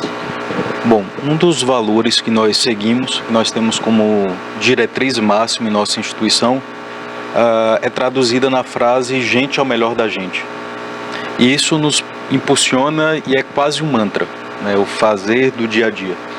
Nós pensamos numa educação transformadora e esse é o nosso propósito, ter uma educação que realmente transforma vidas. E ao falarmos de uma educação que transforma vidas, nós precisamos pensar daqueles agentes que fazem parte de todo esse processo, começando dos nossos professores, tutores, dos colaboradores administrativos que estão ali em sua rotina fazendo um trabalho de excelência, e também dos nossos alunos. Então nós consideramos que aquele espaço não é apenas um espaço para frequência de aula, é um espaço para experimentar a educação, né, para sentir a educação. Então nós saímos de um mundo que é um tanto quanto normativo das regras e observamos obviamente todas as regras, mas chegamos a uma outra perspectiva, que é o sentir a educação. Ter sentido na educação e sentir essa transformação de vidas. E transformando principalmente a vida daqueles que ingressam como nossos estudantes e que posteriormente serão médicos e médicas e poderão tocar vidas também. Então toda a nossa estrutura é pensada com tecnologia de ponta. Nós temos simuladores que são utilizados nas melhores escolas médicas da Europa. Nós vimos isso de perto. Temos simuladores que trazem a realidade para o aluno. Temos espaços voltados para o descanso do aluno, para a promoção do bem-estar, como um refeitório voltado só para o aluno, para ele sentir à vontade, sala de descanso, cadeira de massagem também, porque ele precisa de todo esse conforto. Para que ele possa ter um bom desenvolvimento no seu processo de formação. E o que nos orgulha muito em nossa instituição é que nós somos uma faculdade de medicina, mas que vivencia a medicina todos os dias. Nós temos um ambulatório próprio, um ambulatório acadêmico, eram 10 consultórios, agora são 20, até o final do ano mais 10 consultórios, ou seja, teremos 30 consultórios. E uma informação que é extremamente importante para todos nós. No mês passado, nós conseguimos atingir um recorde de 1.000 atendimentos no mês, de pessoas que precisam da assistência à saúde, e nós não estamos apenas lidando com a educação médica, estamos lidando com a prática da medicina e trazendo esse contexto também para atingir a população. Era o que eu ia comentar contigo. Embora a AFIA ela seja uma instituição privada, ela não deixa de modo algum de assumir a sua função social na medida que ela coloca à disposição da sociedade serviços imprescindíveis, que às vezes faltam, inclusive, no nosso Sistema Único de Saúde. Queria que o senhor comentasse um pouco sobre isso. Até porque essa estrutura sobre a qual o senhor falou, são 20 consultórios que já estão prontos para funcionar, para fazer os atendimentos, onde os estudantes e profissionais formados eles atendem pessoas da comunidade, e mais 10 que ainda serão construídos, que serão concluídos nos próximos tempos. E ali se tem praticamente um hospital modelo, digamos assim, e que está à disposição da comunidade de Itabuna, caso alguma pessoa precise de alguma assistência médica e tenha alguma dificuldade para encontrar no nosso Sistema Único de Saúde. Sim. Hoje nós fazemos parte do maior grupo de educação médica e de tecnologias da América Latina, que é a AFIA. Inclusive nós mudamos de nome recentemente, acho que toda a cidade conhecia a faculdade como Faculdade Santo Agostinho de Itabuna, e recebemos esse privilégio de mudança de nome, assumindo a identidade realmente da AFIA, Faculdade de Ciências Médicas, que é uma faculdade exclusivamente de medicina. E quando nós pensamos em nosso projeto pedagógico, nós não pensamos apenas na teorização, nós não pensamos apenas na transmissão de conhecimento, mas na produção de conhecimento e, ao mesmo tempo, trazendo isso para uma prática real, atingindo também a comunidade, alcançando a comunidade. Nós somos uma faculdade vinculada ao programa Mais Médicos. É um programa extremamente interessante que fomenta a educação médica e fomenta também a prática da medicina. E por isso que nós decidimos abrir um ambulatório acadêmico. Como eu falei agora há pouco, são 20 consultórios, mas logo mais serão 30 consultórios, fazendo atendimento de especialidades que normalmente a comunidade esperaria 4, 5, 6 meses, teria uma dificuldade. Então, pneumologista, reumatologista, pequenas cirurgias que são feitas também. E a gente sabe da necessidade de promover a saúde. Por isso que nós abrimos as portas da nossa instituição para realizar esses atendimentos que são imprescindíveis para a nossa comunidade. E também já a experiência também dos alunos já participarem também, com os atendimentos também, isso já fazerem parte. Sim. E isso, inclusive, é um motivo de orgulho. Quando eu penso nos nossos alunos, a partir do 6º período, é o 3º ano da medicina, ou seja, estão chegando na metade do curso, mas eles já fazem atendimento de pediatria, ginecologia, obstetrícia e atendimentos reais, fazem cirurgias, pequenas cirurgias, e eu sempre vou ao ambulatório para acompanhar um pouco da vivência deles, é um motivo de muito orgulho, perceber que os nossos alunos estão fazendo a diferença desde a metade do curso, né? Atendendo a comunidade desde a metade do curso. E aí eu fico pensando daqui a 2, 3 anos, quando esses alunos já forem médicos, médicas, qual o perfil que nós vamos ter de assistência à saúde aqui em Itabuna. Doutor Luciano, quem tiver interesse, está com dificuldade em ter algum atendimento pelo Sistema Único de Saúde ou no posto de saúde ali no seu bairro e quiser ver se consegue esse atendimento na Faculdade de Santo Agostinho, como é que se começa esse atendimento? Vai lá na faculdade, na AFIA, Sim. vai lá na faculdade, é atendido pela recepção, como é que funciona esse mecanismo o primeiro contato... Do agendamento. O primeiro contato da pessoa que precisa com os serviços que vocês oferecem lá dentro. Hoje nós temos uma visão sistêmica de saúde, então nós somos vinculados à central de regulação do município e recebemos pacientes que são encaminhados pela central de regulação. Mas além disso, nós vislumbramos um potencial de abrir as portas para o que nós chamamos de demanda livre ou portas abertas. Então, a pessoa que tiver interesse pode comparecer ao ambulatório acadêmico, pode comparecer presencialmente e será feito o agendamento de acordo com a especialidade que a pessoa precisa. Então hoje nós temos, na recepção, nós fazemos o agendamento, a depender da especialidade. Aquelas situações de baixa complexidade ou média complexidade nós atendemos. E o interessante é que normalmente quando uma pessoa é atendida e precisa de uma outra especialidade, aí é um outro caminho. Ele tem que esperar mais 2, 3 meses. E lá no nosso ambulatório não. Quando nós observamos que uma pessoa que vai ser atendida, por exemplo, na área de pediatria, mas que precisa de algum atendimento em cardiologia, ele é diretamente encaminhado para esse outro serviço especializado dentro do próprio ambulatório. Então nós temos essa possibilidade de agendamento direto comparecendo no nosso ambulatório. Muito bom. Uma outra vertente bastante forte que nós observamos dentro da AFIA, Faculdades Médicas de Medicina, Faculdade de Ciências Médicas. A gente nunca esquece a Santo Agostinho, né? Faculdade de Ciências Médicas. AFIA, Faculdade de Ciências Médicas. Uma coisa muito forte que a gente viu lá foi a questão da inclusão. Nós conhecemos, eu não me lembro o nome do funcionário, mas nós conhecemos um rapaz bastante carismático ali na biblioteca, que ele não escuta, e ele conversa com a gente na linguagem dos sinais. Ele até ensinou pra gente alguns sinais. Isso foi muito bom. E feliz também, né? A felicidade que ele nos atendeu. Nós observamos também que foi a primeira empresa aqui em Itabuna que lançou um projeto de inclusão, acho que inédito no Brasil, talvez, que é o de promover um processo seletivo específico para pessoas trans. Eu queria que você comentasse um pouco sobre essas duas nuances, a das pessoas que porventura têm algum tipo de deficiência e a das pessoas que são transexuais. Sim. Eu falei agora há pouco de um dos valores que nós temos como norte, que é o valor relativo a gente, que gente é o melhor da gente, e nós temos um outro valor também que é um mantra para nós, que é a ideia de que a diversidade nos fortalece. Então o ambiente da faculdade é um ambiente plural, um ambiente colorido, aí nós promovemos esse colorismo e abrimos processos seletivos, atendemos não apenas aquilo que é estabelecido por lei para uma pessoa com deficiência, então nós temos uma promoção muito maior do que aquilo que já é previsto por lei.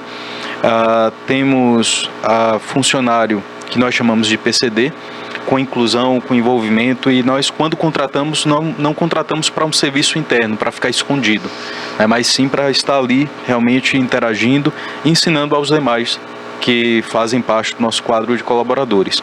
E tivemos o orgulho da abertura de um processo seletivo que foi exclusivo para o profissional trans. À época nós imaginamos que a procura seria baixa, que nós teríamos poucos inscritos, e foi surpreendente porque foi um processo seletivo recorde. Nós tivemos mais de 60 pessoas inscritas, entre homens trans, mulheres trans, e ali nós podemos selecionar um profissional que está conosco, que desenvolve trabalho excelente na área acadêmica, conosco na faculdade. E aqueles que não foram contemplados com a vaga, nós oferecemos cursos para produção de currículo, para que possam ter uma empregabilidade também. Muito bom. Então não apenas selecionamos, mas promovemos a inclusão através de um outro projeto, que é o projeto Agente Transformador. É qualificação, inclusive, para atendimento e para receber serviços de saúde. Todos os estudantes da AFIA, eles também aprendem Libras, né? Achei interessante isso aí Fala também. um pouco sobre isso, Amei professor. isso Né? aí. Todos os Achei estudantes da interessante. AFIA. E a justificativa para isso, ela é muito plausível, né? Ela é muito plausível, porque, assim, se um médico não tem a condição de conversar com uma pessoa que é surda ou muda, e ela precisa de um tradutor, haverá necessidade de uma terceira pessoa durante a consulta, o que compromete e quebra aquela privacidade que deve existir entre um médico e um paciente. Sim. E justamente com essa perspectiva de que essa privacidade ela precisa ser respeitada, a AFIA não deixou de lado a perspectiva também de que os estudantes de medicina precisam saber falar no segundo idioma oficial do nosso país, que é a língua brasileira de sinais. Isso. Nós falamos de uma necessidade de uma formação bilíngue. E o interessante, quando a gente fala bilíngue, as pessoas normalmente lembram do português e do inglês. E se esquecem da segunda língua mais utilizada no nosso país, que é Libras. É a segunda língua mais utilizada. E no curso de medicina, logo no início, nós temos um componente curricular que é obrigatório. Então, todos os alunos necessariamente precisam cursar a disciplina de Libras, exatamente porque nós percebemos que o atendimento à saúde deve ser um atendimento amplo. E quando uma pessoa que não sabe se comunicar de forma oral, de forma oralizada, essa pessoa, quando é atendida por um médico, normalmente ela precisa ali de um intérprete. E isso quebra o sigilo, quebra a privacidade. Por isso que nós formamos os nossos alunos para manter o atendimento com inclusão. Recentemente nós tivemos uma feira de saúde e pessoas que se comunicavam em Libras, pessoas que são surdas, e que foram atendidas com privacidade, foram atendidas com sigilo por nossos alunos. Os nossos alunos desempenham bem esse papel da comunicação e da efetividade do acesso à saúde. Eu queria fazer uma pergunta, é o seguinte, como é que a sociedade, né, recebe, a sociedade, eu digo as entidades, tipo maçonaria, Lions, eles recebem, né, essa questão de se envolver também com a faculdade também. Ter esse conhecimento também do que existe ali também, né? As entidades, né, que fazem parte aqui da cidade. Sim, a nossa maior relação é com o poder público. Sim. E com algumas ONGs. Sim. Nós temos uma relação muito estreita com a Secretaria de Saúde, por entender que é um órgão gestor da saúde do município. Somos signatários do COAPS, que é um contrato organizativo da prestação de saúde do município, e também com o SAMU, por exemplo, né? E além disso, com algumas ONGs, que são importantes, como ONGs relativas à proteção dos animais, porque desenvolvemos também algumas ações nesse sentido, e estamos abertos, inclusive, a parcerias. Então, sempre firmamos parcerias para o desenvolvimento de ações que sejam relativas à área de saúde, à área da saúde. Então, sempre quando nós somos procurados por algum parceiro potencial, nós procuramos um engajamento, nós procuramos realmente essa parceria sólida para a promoção da saúde do município. É interessante, né, que tenha também essas ações junto com a faculdade, quando um Lions precise, quando uma igreja precise, né, desse envolvimento, para que todos venham saber o que é que existe ali, né? Não é só isso. A AFIA, Faculdades Médicas, Vitória, por exemplo, ali no entorno da sede da faculdade, há algumas ações importantíssimas. Por exemplo, há, para o nosso conhecimento, me corrija se eu estiver equivocado, professor, a faculdade contribui muito na comunidade ali, por exemplo, na Nova Itabuna também, né? aquisição de utensílios para a escola da comunidade. Sim. Não é isso? Além disso, se eu não me engano, por esse termo de cooperação entre a AFIA e a Secretaria Municipal de Saúde, alguns postos de saúde do nosso município foram reformados e requalificados com a ajuda da AFIA também. Sim. Comenta um pouco sobre isso, por favor. Bom, nós somos vinculados ao programa Mais Médicos. Esse programa traz uma necessidade, eu sou entusiasta desse programa, porque ele traz a necessidade de a faculdade ampliar a sua responsabilidade social. E parte da receita da faculdade é destinada exatamente à requalificação dos serviços de saúde.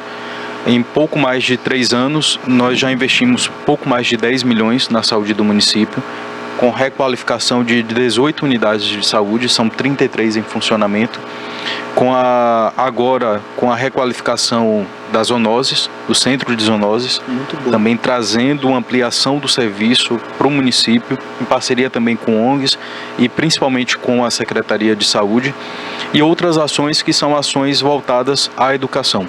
Já desenvolvemos projetos de inclusão digital, com 2 cursos voltados a tecnologias, cursos de informática para jovens da nossa comunidade, da comunidade do Nova Itabuna, do entorno, e sempre estamos atentos às necessidades da nossa sociedade, da nossa comunidade.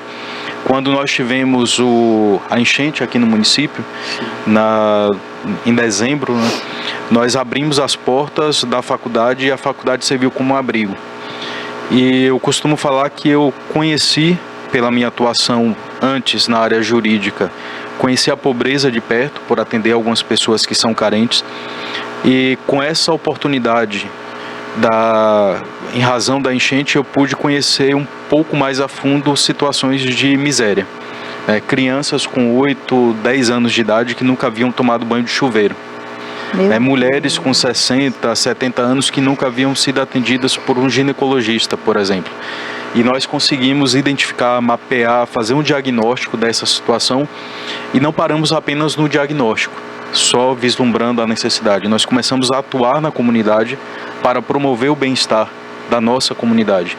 Nós sabemos que a cidade de Itabuna é uma cidade de médio porte, uma cidade grande, há muito a ser feito. Nós temos noção também do nosso potencial e temos feito muito pela nossa comunidade, por entender que esse é o nosso papel enquanto instituição de ensino, ainda mais do ensino da medicina. Muito bom. Uma coisa que eu queria perguntar para o senhor, professor, você me disse que na sua segunda infância, o senhor viveu em Itabuna. Esse período em que o senhor viveu em Itabuna, né, fez com que se reconhecesse melhor o mercado onde a AFA estava inserido e as necessidades desse mercado, no sentido de desenvolver tudo aquilo que hoje faz com que essa faculdade esteja e seja diferenciada em relação a outros sistemas de ensino que nós temos em nível superior no Brasil? Eu sigo muito, como educador, uma linha de Paulo Freire. Eu acredito muito no afeto na construção da educação. Quando a gente coloca o afeto, a gente sai de uma linha mais tecnicista e passa a perceber a educação transformadora, uma educação que traz autonomia. E exatamente por ter um vínculo afetivo da minha segunda infância com a cidade de Itabuna, isso cria uma relação muito próxima com a cidade, cria uma relação muito próxima com o meu dever enquanto cidadão e como eu posso contribuir de alguma forma utilizando dos meios em que eu estou inserido, e no caso, a nossa instituição. Então, sem dúvidas, o fato de ter vivenciado experiência na minha infância aqui na cidade de Itabuna me traz memórias afetivas e eu tento trazer essa retribuição da afetividade, criada pela afetividade, nessas relações que são construídas agora pela nossa instituição. Que bom, né? Em 2021, recebi o título de cidadão itabunense. Então eu me sinto Grapiúna, da terra, sou Grapiúna. O visgo de jaca já pegou. Com certeza. Com certeza. E não solta mais. Sensacional. Itabuna é mais ligada à jaca, né? Então, é a região da jaca também. O povo né? diz que itabunense gosta muito de jaca. E que aqui tem um visgo que quando gruda naqueles que chegam, não sai mais. É aquela coisa da grapiunidade que entra nos corações das pessoas que não são daqui, mas que acabam adotando o município de uma maneira... Acho que o professor Luciano está nesse time, né? Sim, tanto é que foi na minha infância e foi tão forte que eu voltei. Sensacional. Agora, quem faz as coisas com amor, a gente olha assim, ele tão jovem, né? Quem faz as coisas com amor, não é um sacrifício, né? Não é um peso, as coisas ficam mais leves, né? Sim, eu eu falo que nós precisamos ter o brilho nos olhos, nós precisamos ter um encantamento. E quando eu saio da minha casa para ir para a faculdade, para a AFE, a Faculdade de Ciências Médicas, eu saio com leveza, sabendo que ali eu vou encontrar um espaço de transformação e um propósito de vida também. É preciso encontrar o propósito de vida e eu me encontrei realmente na educação, e especificamente na educação médica. Então, não é um trabalho apenas, não é uma fonte de renda. Na verdade, é muito mais do que isso. A motivação. É uma realização profissional, uma realização pessoal e o encantamento que eu tenho por aquilo que nós fazemos ali naquela instituição. Para vocês terem uma ideia, gente, quando nós visitamos a sede da faculdade, a estrutura das salas de aula, por exemplo, geralmente a gente ainda tem em mente aquela ideia de que uma sala de aula precisa ter as cadeiras uma atrás da outra, enfileiradas, o professor na frente, como se o professor uma coisa estática, ali né? Para comandar tudo e os alunos estivessem ali apenas para escutar. Na sede da AFE, aqui em Itabuna, nós temos um círculo muito grande, onde se reúnem cerca de 10 a 11 estudantes, não é isso, professor? Isso. O professor, ele não tem uma localização assertiva, não, o seu lugar é aqui, ele pode passear ali entre aqueles círculos. A tecnologia está presente na sala de aula, nos 4 cantos da sala. Se tivessem 5, nos 5 cantos você teria. Se tivesse uma chance de projetar o que está sendo dito pelo professor no teto da sala, assim vocês o fariam, porque não deixa de ser uma maneira de transformar a troca de saberes uma experiência positiva, tanto para os professores quanto para os estudantes, correto? Sim, sim. Michel Foucault falava que existem as instituições totais, que são estabelecidas como uma forma de controle. Por isso que a gente observa, por exemplo, no âmbito militar, a necessidade de fila, né, e que é fácil identificar quem está na posição A1, A2, A3. Isso foi repetido nas escolas. O nosso ensino tradicional é considerado como instituição total. Colocar em fila é, na verdade, uma forma de controle e não uma forma de educar. E quando nós entendemos esse paradigma, que foi percebido também por Michel Foucault, nós passamos para uma outra direção, trazer um processo de andragogia, de eutagogia, que é a autonomia do ser pensante, do aluno que pensa, do aluno que faz, para o centro da atenção. Então, o principal ator na sala de aula não é o professor. O professor é uma peça importante, ele é facilitador, ele é norteador, mas é o próprio ser que é pensante que vai construir a sua formação. Então, o aluno, ele não está desamparado, obviamente, mas ele não tem aquele ensino tradicional, de apenas uma posição passiva de receber o conhecimento. Ele tem uma posição ativa nesse processo de construção do conhecimento. E a partir daí nós conseguimos, inclusive, perceber o impacto positivo, porque o aluno consegue desenvolver, especificamente na medicina, um raciocínio clínico muito mais rápido. Ele não observa o paciente, por exemplo, como um órgão.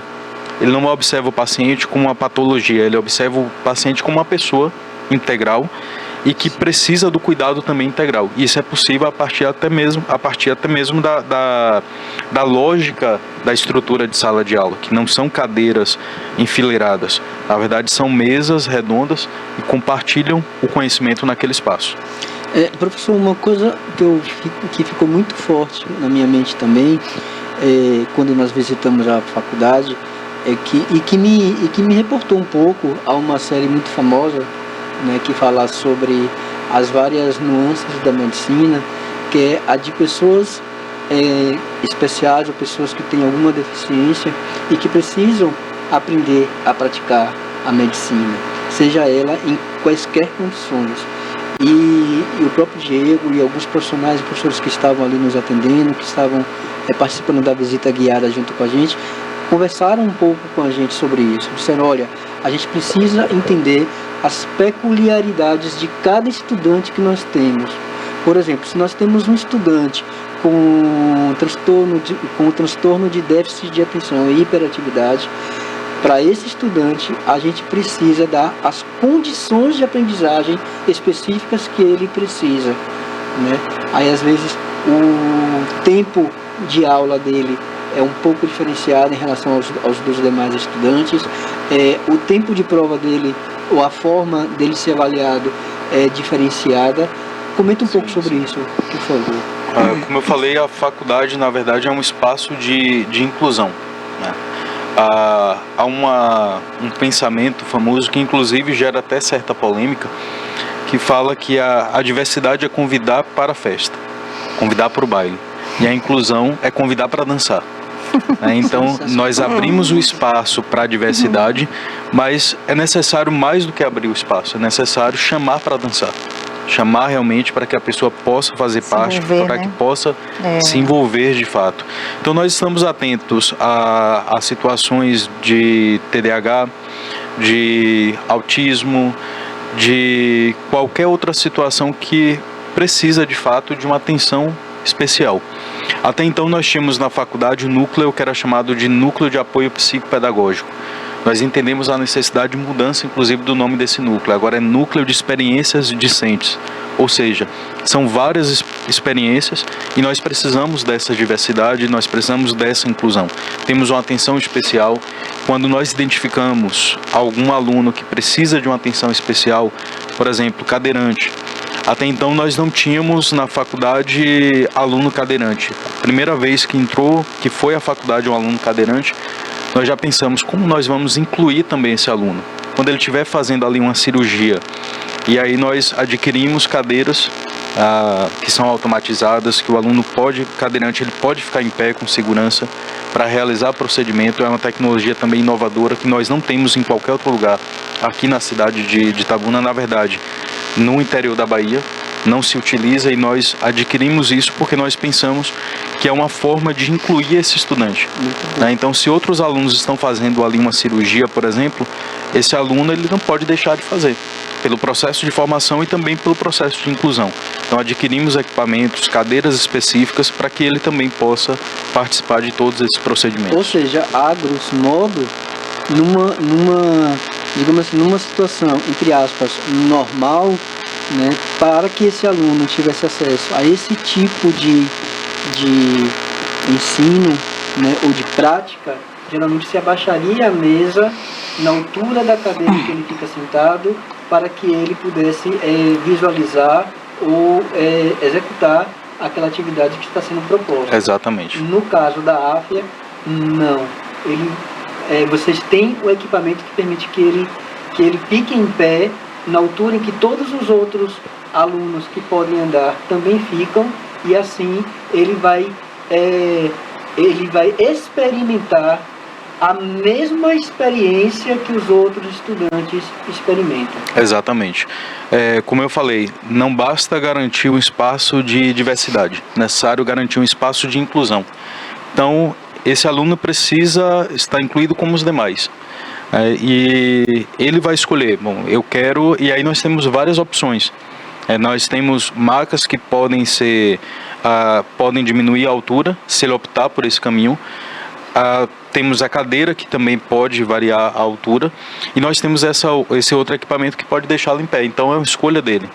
Nós precisamos também da decisão desse aluno, porque incluir também é isso, é o escutar. Ele que escolhe ele quer conduzir o processo de aprendizagem dele. Exatamente. Ele tem que estar bem, né? Ele tem que estar bem, pra confortável, poder... seguro, exatamente para que ele possa desenvolver as habilidades, as competências que são necessárias para um médico, para uma profissional médica. Vocês têm também uma sala de psicologia que também Danilo, né?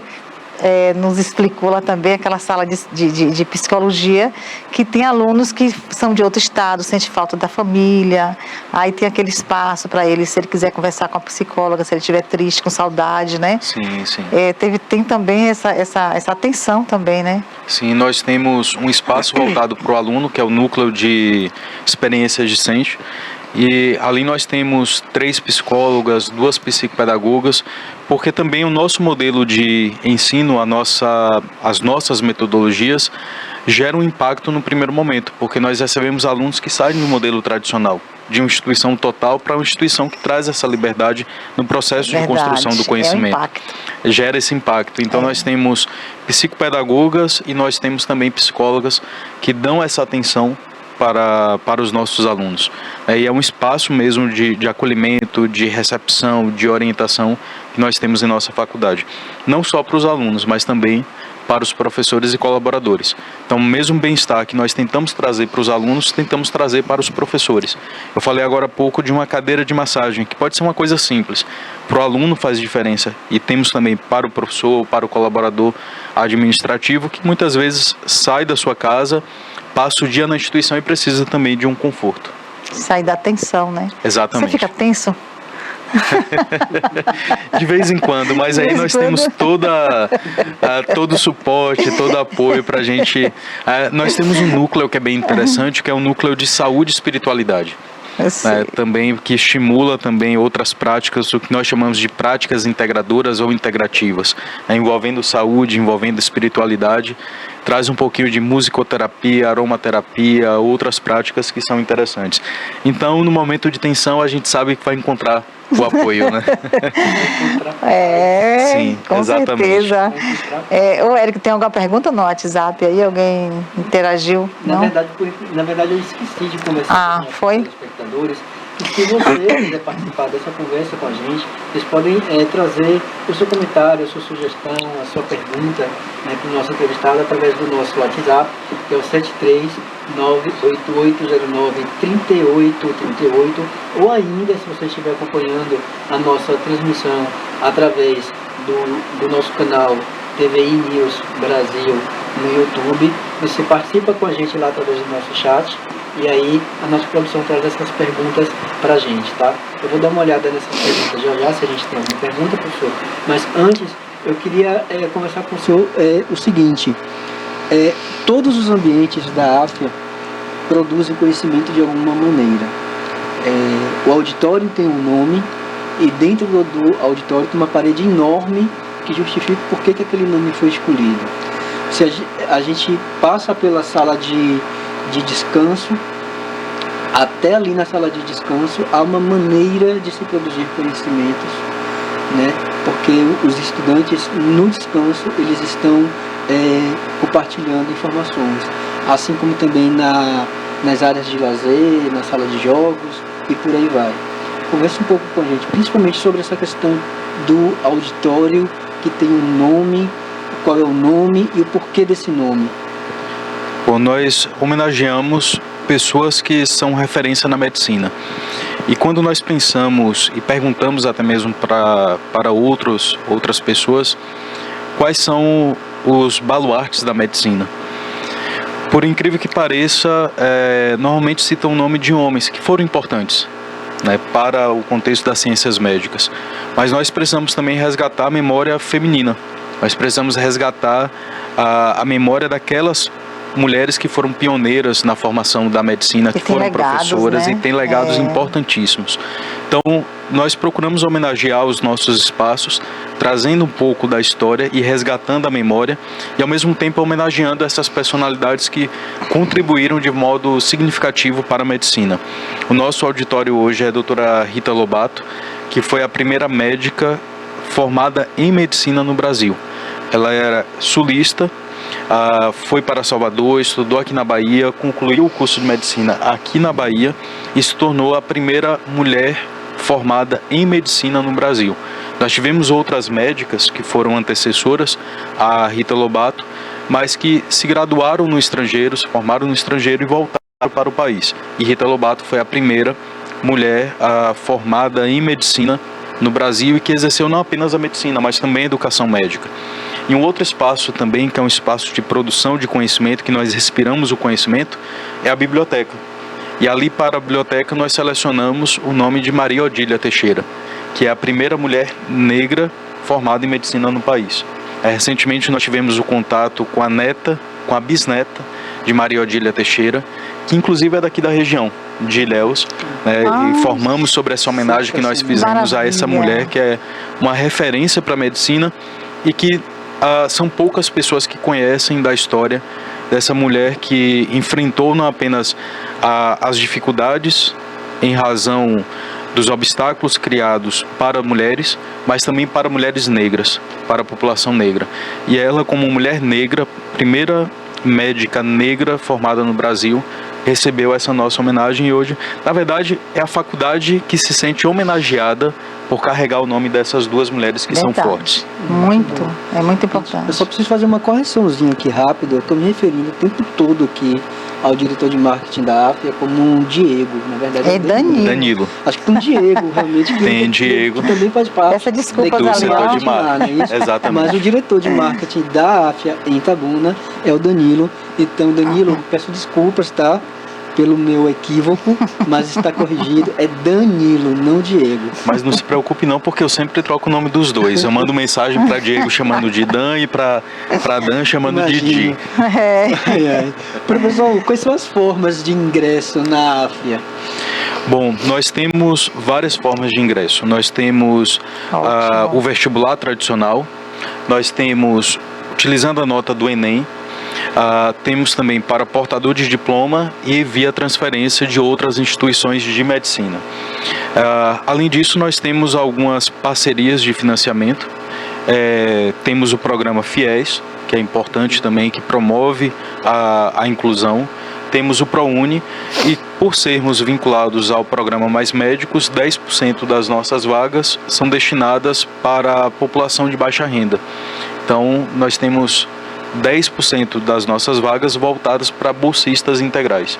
Então, temos alunos que estudam na AFIA e não precisam... Não fazem qualquer pagamento. Tem uma pessoa da minha família que faz medicina lá, integral. Nossa. Que bom. Vai daqui a pouco um médico ou uma médica, né? Na família, Que bom. Gente. Daqui da região. Não, daqui de Itabuna. Daqui de Itabuna. Da minha família, Que bom. Então tem um vínculo afetivo aqui mais forte. E sim. Eu já tinha esse vínculo, né?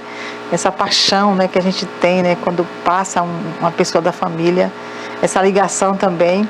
E também uma ligação com sua pessoa. Depois eu te falo. Que eu já o conhecia de algumas fotos, dizia, eu vou chamar ele um dia para o programa, viu? Nossa, que honra minha. Assim, eu tenho umas pessoas que têm ligação contigo, né? Aí sempre comentava, chama ele, vai fazer uma matéria com ele.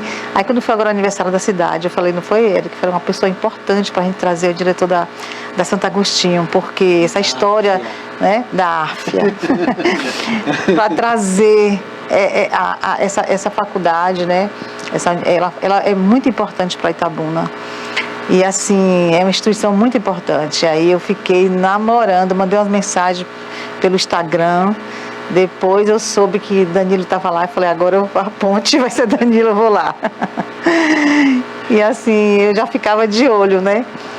Admirando, né, seu trabalho também, entendeu? É uma honra para mim. E a gente busca gente de Vitória, eu fico de olho em gente de Vitória. E a gente tá. Somos, né? Sobre essas bolsas que o senhor falou, professor, quem tiver interesse em conhecer mais sobre esse programa, quiser participar, quiser tentar uma vaga lá na Santo Agostinho através desse programa, quais são os procedimentos? Bom, nós lançamos os editais de bolsas uma vez por semestre. Então, cada semestre nós temos uma quantidade de bolsas, como eu falei, é sempre proporcional à quantidade de vagas autorizadas. E aquela pessoa que estiver interessada pode acessar o nosso site. Para o próximo semestre, em 2024, ainda não lançamos o nosso edital, mas a pessoa pode ter acesso ao edital desse semestre, né, que já traz algumas informações, são sempre bem parecidos, não é o mesmo edital, né, mas são editais bem parecidos e ali ele já pode ter um norte. São vagas voltadas a pessoas de baixa renda e pessoas que, de fato, muito possivelmente não teriam acesso à faculdade como pagante. Então nós temos esse programa que é bem interessante e promovemos também a inclusão. A necessidade das informações mais específicas. Mas quando o senhor fala em 10% das vagas, nós estamos falando exatamente de quantos estudantes que são recebidos pela AFIA? Hoje nós temos mais de 70 alunos na faculdade que são bolsistas. Então, o próximo processo seletivo nós teremos 28 vagas, então 3 serão já é um diferencial para a bolsa. Sim. Bastante importante. Sim. Para uma cidade como Itabuna, para uma região como o sul da Bahia, para o estado da Bahia e para o Brasil. Exatamente. E são alunos, também nós miramos nessa perspectiva, são alunos da região. Ou seja, a possibilidade desses alunos permanecerem na região é uma possibilidade muito grande. Então a gente fala aí de um planejamento de médio prazo e até longo prazo de promoção da saúde de forma mais intensa e com maior qualidade. Então nós pensamos nesses alunos que permanecerão muito provavelmente na região, serão médicos, serão médicas aqui no nosso município. Uma nova geração. Uma nova geração. Juntando a AFIA com o tempo em que ela se chamou Faculdade de Santo Agostinho de Itabuna, tem quanto tempo da instituição em Itabuna, professor? Nós completamos 5 anos no último mês de julho. Está perto de formar a primeira turma, dia 27 de julho de 2024, já estou na contagem regressiva, né, para entregar o diploma ali de médico e de médica para nossa primeira turma. Aí eles seguem a residência, né? Aí eles podem seguir a residência médica ou a especialização. Há 2 caminhos possíveis. A pós-graduação, o aluno normalmente faz uma vez por semana, uma vez a cada 15 dias. A residência médica ele já está na prática, é um outro caminho também, já trabalhando e ao mesmo tempo recebendo a bolsa da residência. Nós temos, inclusive é uma informação importante, nós somos a única instituição do interior do Norte e Nordeste com 50 vagas de residência médica. E pensando na medicina de família e comunidade, que é mais voltada à atenção primária à saúde, que é a porta de entrada, a maior assistência que nós temos e a perspectiva, inclusive, de formação do país. Então, a AFIA Itabuna se orgulha também desse programa de residência médica. Outras instituições possuem. Aqui na região sul nós não temos. Sul, extremo sul, nós não temos um outro programa dessa natureza. E aquelas que possuem normalmente são 3, 4 vagas. Nós temos 50 vagas já para os nossos alunos ou para outros alunos também de outras instituições que queiram fazer a residência médica conosco. Muitas iniciativas, na verdade, que vocês empreendem na AFIA, eu até perguntei isso lá durante a nossa visita guiada, se isso era a própria AFIA que de alguma forma trazia como proposta na rede, ou se era a unidade daqui de Itabuna que agia dessa maneira. E aí nos foi informado que na verdade a unidade de Itabuna é que tem essas iniciativas, inclusive está exportando essas iniciativas para outras unidades e até para outras instituições de ensino. Sim, sim. Né? A AFIA, o significado da AFIA é um nome um pouquinho estranho, né? Não faz parte da nossa... AFYA. Não faz parte do nosso português, né? É um dialeto africano que significa saúde e bem-estar. Então esse é o nosso norte, essa é a nossa diretriz. E nós pensamos como aqui em Itabuna nós poderíamos fazer além daquilo que é considerado como já de excelência pelo Grupo AFIA. O Grupo AFIA é o maior ecossistema hoje de educação médica, de tecnologias. Mais de 60% dos médicos do país utilizam plataformas da AFIA para diagnóstico, para o que nós chamamos de terapêutica. E a AFIA Itabuna nós procuramos ir um pouquinho além ou muito mais daquilo que já se tem como excelência. Hoje Itabuna é considerada como uma unidade de destaque não só no grupo, mas na América Latina como um todo. E aí nós falamos daquele sentimento de pertencimento mais uma vez. Uma unidade que está no interior da Bahia, o interior do Nordeste, o interior do Brasil e que se transformou em uma unidade de destaque na América Latina. Então isso traz uma satisfação. Nosso índice de fidelidade, também de satisfação do nosso aluno é um índice altíssimo. Nós equiparamos o nome AFIA Itabuna, a marca AFIA Itabuna, ao índice de satisfação, por exemplo, da Apple, que é uma das maiores empresas que nós temos de tecnologia do mundo. E como nós somos vinculados à AFIA, que é vinculado por sua vez a um grupo alemão, então nós somos destaques também lá na Alemanha. Nós somos sempre referenciados na Alemanha como uma das melhores instituições de ciências médicas, de medicina do mundo. Mas tem um DNA mesmo aí, né? Diferenciado. Se eu fosse resumir esse DNA diferenciado, eu diria que a AFIA, a Faculdade de Ciências Médicas de Itabuna, é um lugar de gente feliz. Sim. É um lugar de gente feliz. Ali Sim. você aprende com... Ali não tem espaço para você ficar no canto, lá não tem tempo ruim. Se tiver tempo ruim, vem cá que a gente te ajuda. Que resolve, né? Vamos resolver todo mundo junto. Mas aqui ninguém fica... Aqui não tem espaço para a gente não fazer o ensino acontecer da melhor maneira possível. E a gente fica feliz porque viram aí uma nova geração de médicos com espírito humanizado. Está chegando, está pertinho, não é isso? né, Vivi? Com espírito humanizado. Está chegando. Porque eu lembro quando eu era adolescente, eu levava meu pai ao médico. E tem gente que ficava mais doente quando chegava para se consultar com um médico todo fechado. A pessoa tremia, né? Mas assim, hoje, né, claro, tem muitos jovens aí sendo médicos também, já mudou tudo isso aí. E virão mais ainda, né? Com essa questão de fazer a pessoa ficar bem, o paciente chegar e a pessoa... Ai, que bom, né? Um médico amigo, né? Que tinha aquele médico da família antes, não é? Sim. E é isso que nós resgatamos. Nossa residência médica é a residência em medicina da família e comunidade. Então, a residência já é diferenciada. E quando nós falamos da formação de medicina, o Brasil tem muitas instituições de medicina, muitos cursos de medicina, muitas faculdades de medicina, com maior concentração em grandes centros. E o programa Mais Médicos veio com essa perspectiva de interiorizar a medicina, o ensino da medicina. E o nosso propósito é exatamente esse. Eu costumo falar que nós não formamos apenas médicos e médicas, mas pessoas que saibam cuidar de pessoas, saibam olhar para outras pessoas e possam perceber ali as necessidades que muitas vezes não é apenas física, vai além do físico, né? É a saúde no contexto integral que nós temos como nosso pilar. Muito bom. Professor Coisa Luciano, boa. A gente ficou muito feliz de tê-lo aqui hoje. Hoje o nosso apelo era conhecer um pouco da sua história e um pouco do que você está fazendo aqui em Itabuna, como diretor da AFIA, fazendo um trabalho fantástico ali dentro, é um diferencial. E a gente mexeu muito com o imaginário do nosso telespectador. Nós falamos de tudo o que nós vimos, né? Mas nós não conseguimos mostrar ainda. Então fica mais um apelo de que a gente pegue esse microfone, se possível a gente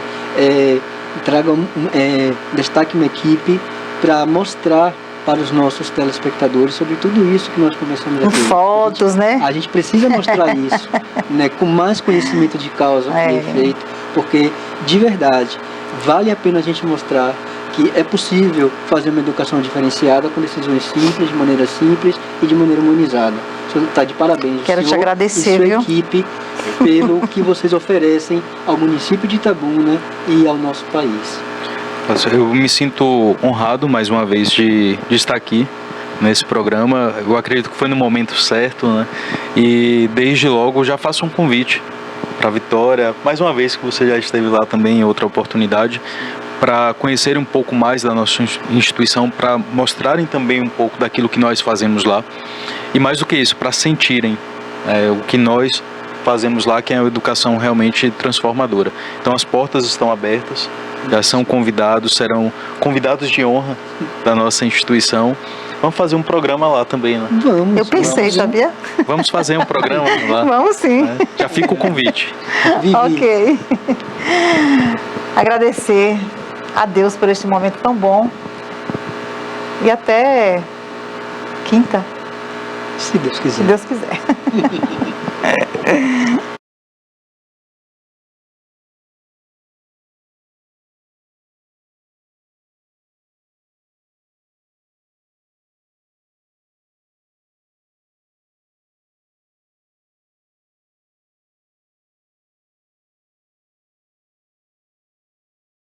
Encerrar, Rafa.